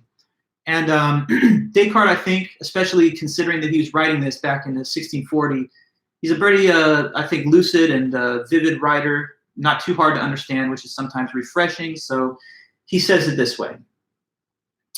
Let me give you a preview before I read it. He's going to tell you this. He mentions that when he was a child, that there were certain beliefs that he had that he really thought he could take to the bank and just assumed that they were true. But that later on, when he became older and more mature and more experienced, he had to reject some of those things. And we've probably all had experiences like that. When you're a little kid, you'll believe almost anything. And a lot of times you'll believe things that don't have any very good reasons. Then you grow up a little bit and you think, wow, I was really so childish and immature or just young and inexperienced to think that that was really true. Now I know better. Well, Descartes says, I went through that experience once in the transition from being a child to being an adult. But now that we're all working out here on science and all these other academic disciplines, building up knowledge, we don't want that to happen again. We don't want to have to basically come back after, like 100 years of working in physics and say, oops, we had like false assumptions right at the beginning, so we got to just throw all that stuff out. So here's what he says. So on page 351 here, he says, some years ago, I was struck by the large number of falsehoods that I had accepted as true in my childhood, and by the highly doubtful nature of the whole structure that I had based on them. I realized that it was necessary once in the course of my life to demolish everything completely and start again right from the foundations if I wanted to establish anything at all in the sciences that was stable and likely to last. But the task looked enormous, and I began to wait until I should reach a mature enough age to ensure that no later time of life would be more suitable for tackling such an inquiry. This led me to put the project off for so long that I would now be to blame if by pondering over it any further I wasted the time still left for carrying it out. So today, I have explicitly rid my mind of all worries and arranged for myself a clear stretch of free time. I am here quite alone, and at last I will devote myself sincerely and without reservation to the general demolition of my opinions. So he says, I've finally got the time, I'm old enough, I'm mature enough, now I'm going to try and search for this thing that's absolutely certain, and that'll be my legacy to the world, discover something that's rock solid certain that no one could ever doubt, and then let's put that as a foundation stone of science and every other discipline where we're forming knowledge. So how do we get to the certainty? Descartes said there actually is a way to do it, and he suggested a method. And this is very important to his book. It's famously known as the method of doubt. So that's what I'll try and explain now. So Descartes' method of doubt, the method of doubt.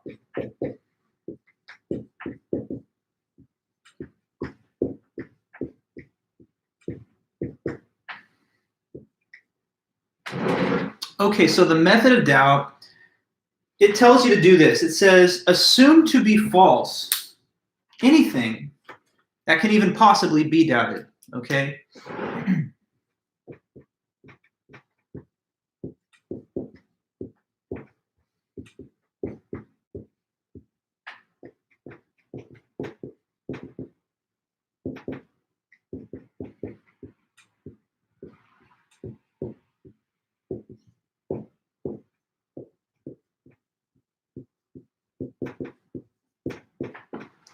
All right, so assume to be straight up false anything and everything that is even remotely possible to doubt.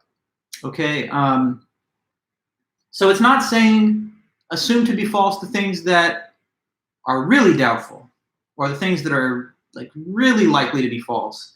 It's way more than that. It says if there is even like the tiniest 0.00001% chance that that thing is false, then that's not good enough for total certainty. So assume that it is false. Assume that it's like 100% false if there's even a far out remote possibility that it could be. Okay? Now he says do this because it's the only way he thinks that we will discover what is actually certain. It's kind of like indirectly a process of elimination looking for certainty. So he thinks that by going through your whole belief system and setting aside and casting out and assuming to be false all the things that could be doubted at all, then the only things that left over will remain are those things that are immune to doubt, the things that can't be doubted. But we'll put a spotlight on them by isolating them from all the other things that can be doubted using this method, okay? When I was back in college a long time ago at UCLA, I had a professor teaching me this stuff, and they gave what I thought was a pretty helpful little analogy on this, so I'll just pass it down to you. Suppose that you're out trying to buy some produce somewhere, and like, I don't know, you wanted to buy an apple. And suppose that you really wanted this to be the perfect apple. You wanted it to be like the absolutely best specimen you could find. So if it's got any issues with it, if it's got any little imperfections, that's not the one you want. You're maybe going to give it as a gift or something. It's just got to be perfect. So you go to the store, you go to the apple barrel or whatever, and you pick one out, and you're looking at it, and you're like, wow, okay, this is the one.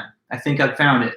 But oops, you turn it around, and you inspect it a little more, and you see there is just that little bit of a dent. There's that little divot, bruise, whatever. It's almost there, but it's got a slight imperfection. So on to the next, set that one aside, and keep going through the apple cart until you find the one that is absolutely pristine and like perfection, right? Now, in this example of the method of doubt, you're not going through apples in a barrel, but you are going through the beliefs in your belief system. And the equivalent would be holding the beliefs up to the light of skepticism. And if there's any little iota chance that it could be false, then it's setting it aside, assuming it's false, and on to the next, and on, until eventually he thinks you'll arrive at some belief that can't be doubted. And then you'll be able to use that one as this foundation that we're all looking for in this book. Okay, so that's the method of doubt. Now, with this method of doubt being used, there's a whole lot of stuff that can be doubted, okay? And in fact, it's pretty far out, the things that you can doubt when this method's used. So what he's saying next is this: all beliefs that are based on sense perception can be doubted.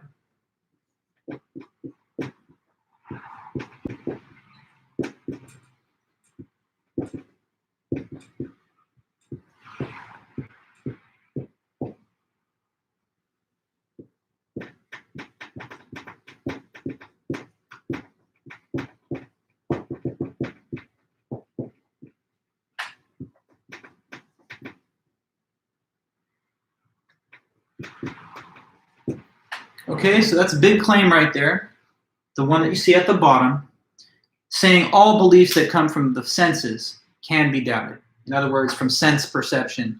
So what is sense perception? It's the five senses. It's sight, taste, touch, hearing, and smell. Now, we trust our senses usually. We think they're telling us stuff about what's going on in our environment. Right now, with your vision, I guess you're looking at a screen, and you get the sense that you're watching a lecture from that piece of perception. Sometimes, you smell smoke and you're like, where's the fire? And, your smell, your olfactory sensation tells you things about the world. So obviously, if we didn't have the five senses, we'd be really at a loss, right? I mean, how could you know what's going on if you couldn't see, taste, touch, hear, or smell it? So we are in the habit of really trusting those five senses. But are they always 100% correct? No. The senses can deceive us, or we can misperceive things. I mean, sometimes it's just a case of illusions, like an optical illusion. You're very far in the distance in a hot area, you might see a mirage, looks like a body of water, but when you get there, you see it's not. A spoon that you put in a glass of water may look like it's bent at the surface line of the water because it refracts the light, but it's actually, of course, not physically bent. It's just an illusion formed by the light. But even more fundamentally, okay, he talks about how everything you perceive could be incorrect. So I want you to go down the rabbit hole with me a little bit right now and try and engage in this meditation. I know that you're feeling like you're watching this lecture at your home, but what would have to be going on right now for you to be incorrect about that? What would have to be the case for you to be currently wrong about your thought that you're at home watching a lecture on a computer or whatever device? How could you be wrong about that? How could it be false right now that you're watching this lecture at your house or wherever you're at? Good, dreaming, okay? So what if you're dreaming right now? If you're dreaming, then it only seems like you're watching a lecture on a computer screen, but reality is you're in bed or you're, in another realm of reality that you've never actually been awakened to, and this is all just happening in a dream state. Now you may say, no way. I mean, this can't be a dream. I've had dreams, and dreams are, vague. Things kind of pop in and out. It's a little indistinct, but this is so vivid. I could just see things with such clarity. I could tap on the table and I feel the solidness of it, and I could pinch myself and I feel a little pain. So this is just too sharp and too clear to be a dream, right? But Descartes says you really don't know for sure, because dreams can be quite realistic, and I think we've all had those kind of dreams. I can say for sure that I've had many different situations in life where I'm in the middle of a dream and I'm convinced that it's real. A lot of times I only remember the worst dreams. I don't know why that is something weird about me, but something horrible is happening. Maybe I'm going to die in this dream.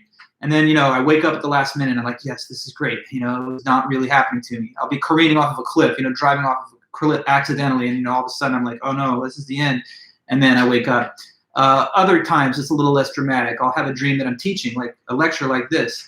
And all of a sudden I can't get my notes together and I can't really read them in the dream. And so I start feeling embarrassed that I'm losing my train of thought. And then I wake up and I'm like, okay, good, I got another chance to deliver the lecture the right way. But while the dream's happening, it's not like you're thinking, oh yeah, this isn't real. This is all just fake. This is a big dream. So suppose that the same kind of thing could be happening now. Yeah, like an Inception scenario. A lot of these modern day science fiction films that have that theme, it was all a dream, it was all in his head or whatever, whether that's like Matrix, like you're living in a simulation, or Inception, you're in a dream state or whatever. They're all kind of based on these skeptical scenarios raised by Descartes and other people centuries ago. So it's an interesting kind of plot line, but we're going to just take it a little seriously. So right now, maybe you're dreaming. And maybe your entire life to this point has been a dream. So you have nothing to compare it to. You have no waking life to compare the dream with. So if that's the case, then maybe everything you perceive with your senses is not really happening or true. So according to the method of doubt, because it's even possible to doubt that, we're going to assume that it is false. So that means all things perceived by your five senses, at least temporarily while we play this game with the method of doubt, we'll just hold that all to be false. It's not the thing that cannot be doubted yet. And so we got to go on to the next and find something that's even more certain than the things that you think you are perceiving with your five senses. Because maybe it's just a dream. Here, I'll read to you what he said, and then you can definitely see his analysis. He says, whatever I have up till now accepted as most true, I have acquired either from the senses or through the senses. But from time to time, I have found that the senses deceive. And it is prudent not to trust completely those that have deceived us. Yet, although the senses occasionally deceive us with respect to objects which are very small or in the distance, it is quite impossible, even though a doubt is quite impossible. Sorry, I'm skipping one line. Let me back up. Yet, although the senses occasionally deceive us with respect to objects which are very small or in the distance, there are many other beliefs about which doubt is quite impossible, even though they are derived from the senses. So here he is kind of playing devil's advocate, being like, really, can I doubt some things, like that I'm obviously just writing this paper? He says, for example, I am here sitting by the fire, wearing a winter gown, holding this piece of paper in my hands. How could it be denied that these hands or this body are mine? Unless perhaps I were to liken myself to madmen. But then he says, well, as if I were not a man who sleeps at night and regularly has all the same experiences while asleep as madmen do when awake. Indeed, sometimes even more improbable ones. How often asleep at night am I convinced of just such familiar events, that I'm in my gown, sitting by the fire, when in fact I'm lying in bed. Suppose then that I am dreaming, and that these particulars, that my eyes are open, that I am moving my head and stretching out my hands, are not true. Perhaps, indeed, I do not even have such hands or such a body at all. Okay, so we've followed Descartes down the rabbit hole a little bit to the point where we're now considering the possible suggestion that you're having a dream right now and your five senses don't tell you anything accurate about the reality. You think you have a body. You could look at your body right now or in the mirror, and you're very familiar with it, and you think this is your appearance. But if your whole life's been a dream, then maybe that's not even your body.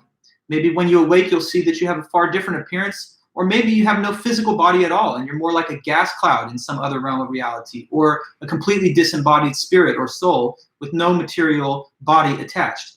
These are things that can't be ruled out, I guess, if we hold it as a possibility that your existence is a dream state and you don't know what the waking life is actually like.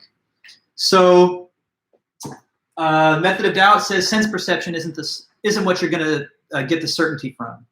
That's not where certainty lies, because dreams can't be reliably distinguished from waking. This is kind of like a little argument here. And I'm just going to write the argument one time so that we can sort of see it.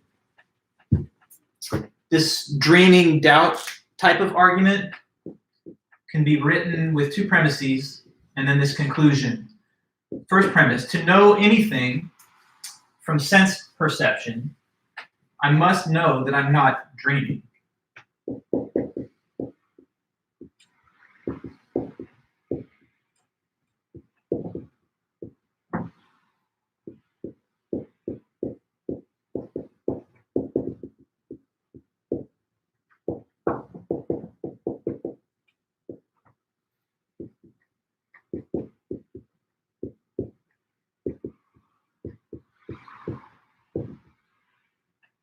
Second premise just says, but there is no way to know that I'm not dreaming.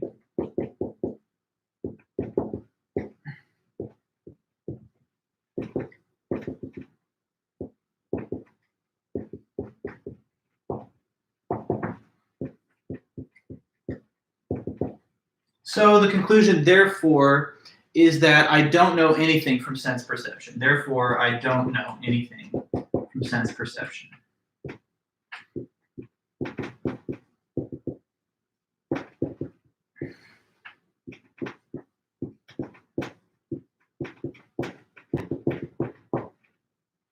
So that's just sort of a way of making explicit the reasoning that Descartes is using here. The method of doubt says assume something's false if there's any way to doubt it. And, well, in that case, for me to really be able to trust my five senses and what they think they're perceiving, I would have to know that they're not being used within a dream. But I can't really tell the difference between when I'm awake and asleep. So that means that I can't say for sure I know anything from sense perception. So we move on then to something else. Is there something else that's more certain than the five senses? The next thing that he suggests is, well, maybe math and stuff is more certain. Like, you know, for example, even if you're asleep, whether you're asleep or you're not asleep, 2 + 3 = 5. Or a triangle has 3 sides. So you might argue that those things don't even depend on the existence of objects in time and space. They're just known as necessary truths that don't even require for there to be a physical space around you. They just require the concept of number and the function of the mathematical operation. So maybe that's certain, and no one can ever doubt like 2 + 3 = 5, or the triangle has 3 sides, or the square has 4 sides. I think it sounds like it's a little bit of a good attempt, but Descartes, you know, the way he thinks and writes, he says not so fast, teasing you a little bit with that. Maybe it's the math and logic stuff, but oops, not even that. And let me tell you why he says that can be doubted. Okay, so Descartes, you know, he believes in God, and pretty much any writer in the academy at that time in the early modern period would have agreed with him, and the audience would have too. Even though the church was a little less influential at that time point in the big picture of history, it was still, you know, well established that most everybody was not an atheist or anything. So Descartes believes in God, and here's what he said: you may think that 2 + 3 = 5. No way to doubt that. Even if I'm dreaming, that's something I can't doubt. But he says, Almighty God is omnipotent. And since he's omnipotent, that means he's got infinite power. So he can do whatever he wants at any time. Therefore, God, with his majestic, unlimited, awesome power, could make it so that when you add 2 to 3 and you say that's 5, and that's no doubt, that even that is something that God could make wrong or false. Now, he says God could do that because he's got all the power, but he then retracts his own statement. He kind of has that tendency in his writing to play devil's advocate, like as though he's having a conversation and playing both sides of the conversation. So he says, could be God, but then devil advocate speaks up and he's like, but it wouldn't be God though. He could do it, but he would not want to do it. What is it about God, you think, that makes him say that although he's able to manipulate your beliefs about math and everything, although he has the power to do that, he's not going to choose to use that power? What is it about God he thinks, or that he's pointing to here, that would maybe justify that? God could mess with your beliefs about math and geometry, trigonometry, but he wouldn't do it because he's claimed to be what? He's got the power to do it, but he's not going to use his power for that, because why? According to one way of looking at God or thinking about God. What is it about God that would block or prevent him from wanting to, let's say, mess with your ability to do elementary math? He's omnibenevolent. That's right, Sherry. So he's not just all-powerful, but he's claimed to be perfectly good and just. So if he's omnibenevolent, he would not want to deceive his creations. Think about that. That would be like God saying, okay, I'm going to create these beings in my own image, like my children, children of God, but I'm going to set them up just to get everything wrong. I'm going to set them up to fail. I'm going to make them so that they think they can add 2 to 3, and they think it's obviously 5, but they don't even know that's incorrect. So God wouldn't do it. He could do it, but he wouldn't. So do we have the ability to say math is certain? Well, almost. But that's when Descartes suggests this. He says, though God would not be the one to cause this incorrectness about math, there could be a being that's not God, so not perfectly good, but still above you and me, that has control over us.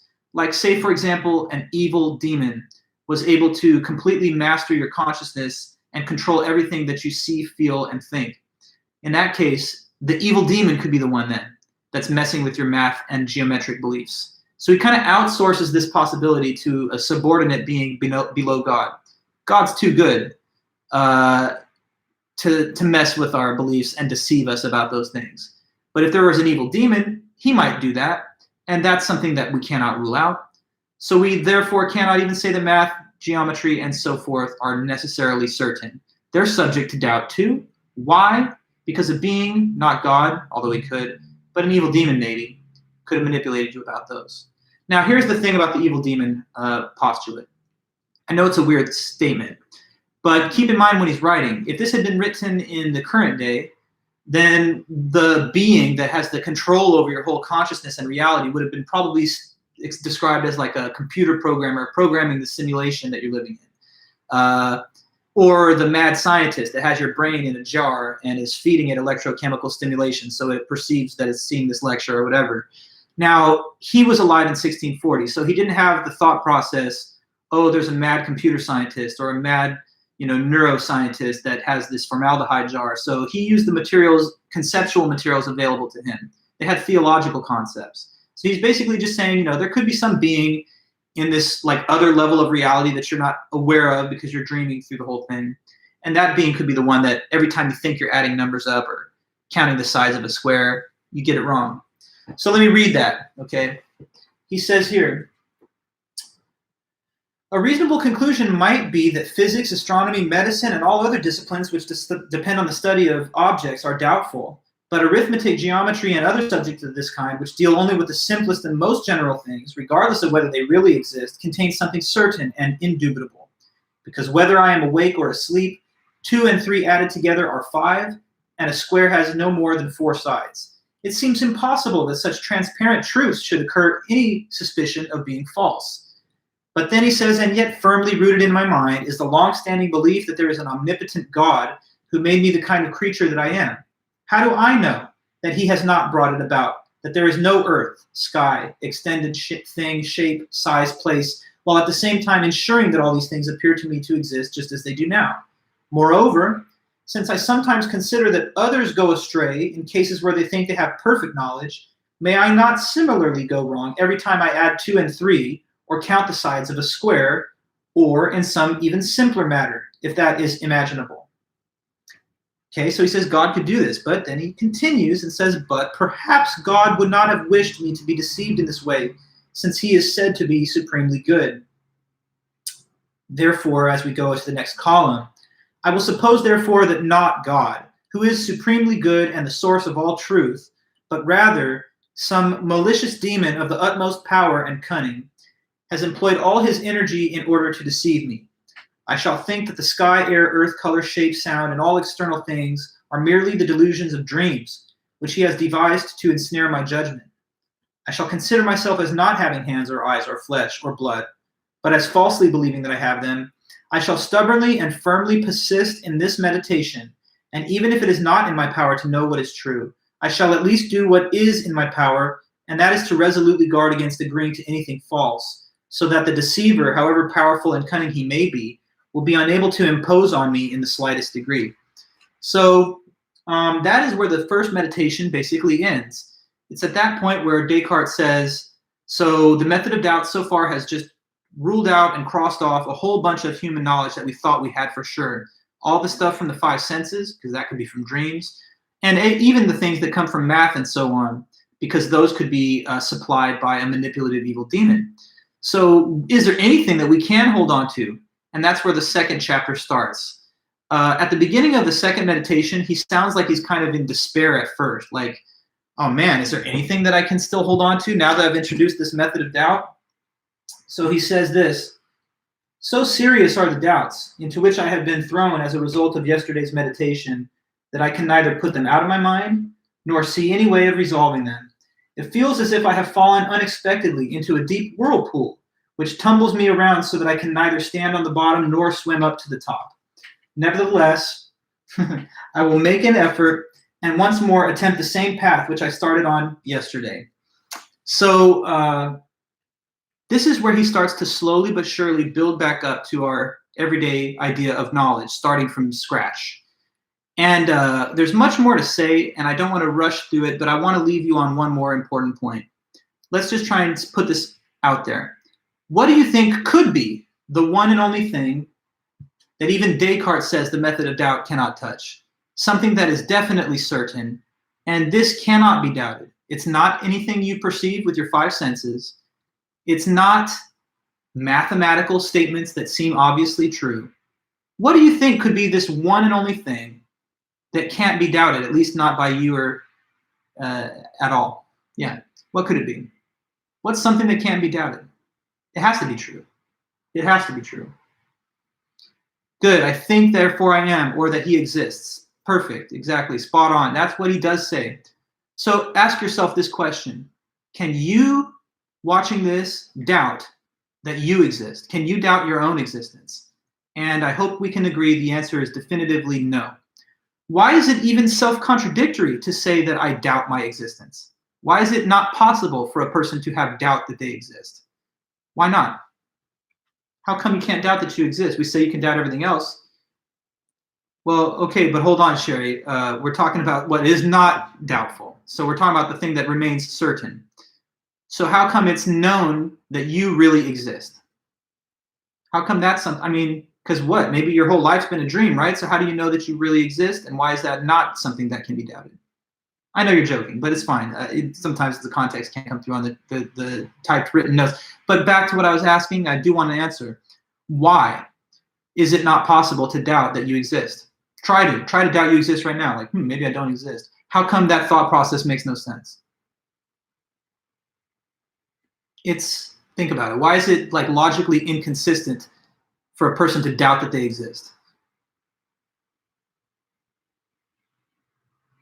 Let's see, I know maybe it's hard to maybe word it or something, but even if it's awkwardly worded, I would love to see anything. So why? Or do you feel like you can't say it? Okay, so the thoughts that you have are proof that you exist. The very fact that you're thinking at all. Yeah, because you can't have doubts if you don't exist. If you're doubting something, and if you're like, maybe I don't exist, I'm starting to really question that. Who's questioning something? I mean, you cannot think of anything if you don't exist. So look, even if the whole world and everything you've experienced is a dream, there's got to be a dreamer who's experiencing the dream, and that's you. So no matter what else isn't true, even if your body is just a big illusion, even if the environment that you're in is an illusion, even if this is a computer simulation where they're messing with us because they're like, oh, let's put the coronavirus in their little simulation and see them deal with that, and they're up there, watching us deal with that. Even if there is such a scenario that's really happening, the existence of your mind, which is contemplating all that, cannot be denied because the activity of thinking in and of itself verifies conclusively the existence of the thinker having the thoughts. So that is the basis for a famous quote from Descartes, and I saw you mentioned it there, Sherry. This quotable quote of Descartes seems to have almost escaped out into the popular consciousness because I noticed that a lot of students even studying philosophy for the first time, seem to have heard of it. And it's this phrase, I think, therefore I am. Now, in the original Latin that he wrote this in, this is translated to English, but the Latin phrase is cogito ergo sum.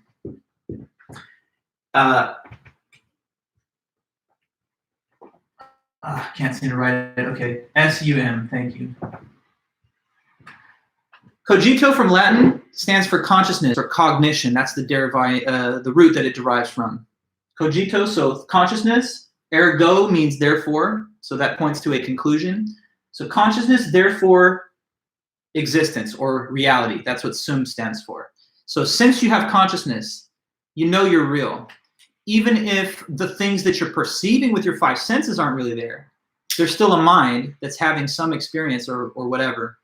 So one thing now has been established as totally dead certain, and it's the knowledge that you exist. Now, there's a little more I want to say about Descartes, and we're actually we're not totally done with him because in a couple of weeks, we'll read the last chapter of his book. That's Meditation 6, when we get to the philosophy of mind material. But I want to ask one last question. According to this method of doubt, it says, I think, therefore I am. And that's something that survives the method of doubt, that it still remains certain, can't be doubted. But who is known to exist according to this method, precisely? Who is it that you know definitely exists? Let me ask you that. With this method of doubt being used, one thing is known, but it's the existence of who? Who do you know exists? Only yourself, exactly. How come you don't know that I exist? I mean, it looks like I'm talking to you, right? How come my existence is still something maybe you yourself could doubt from your perspective? Yes, that's all correct. You guys got it right. The knowledge of your existence is not doubtful. But how come mine is relative to you? I mean, aren't I talking to you? So how can you doubt my existence but not yours? What's the difference? Because you said only yourself, so I think you understand what I'm pointing to. I could be part of your dream, exactly. So I could just be like a figment of your imagination that you're having while you're in this dream state. When you've had dreams in the past, definitely you've probably had that experience. Yes, because it's sight. It's your sight that sees the other people, but you know of your own existence because you experience your own thoughts. So you have a first-person perspective on your consciousness, but you only have a third-person perspective on everyone else's consciousness. You're basically not them having their thoughts and feeling their feelings. You're limited to the one person that you are in terms of whose consciousness you have direct access to. You don't recall thinking in dreams like you do in reality? Okay, I know, Michael. I mean, you're saying that because you're starting to trip out and think maybe this is a dream, but don't worry, it's not really a dream. I mean, even Descartes at the end, when we get to the end of his book, you'll find that he does a big, long circle back to everyday common sense. So he doesn't leave it at this. He doesn't just say, look, you're dreaming, everything's fake, and that's all I got to say. He says maybe. But then by the end of his book, he does establish that the things we think are true actually are.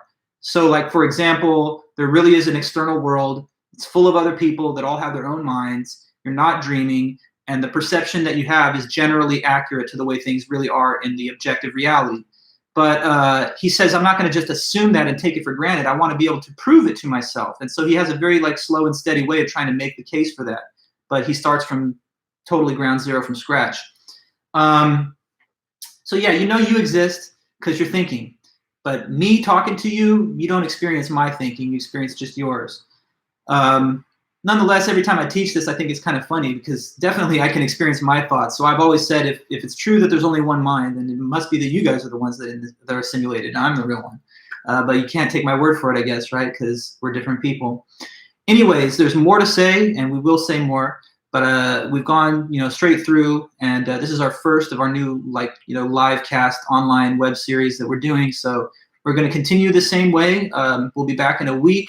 And I'll have your essays done before then, and I'll let you guys know so you can get your scores. But just keep reading through the notes.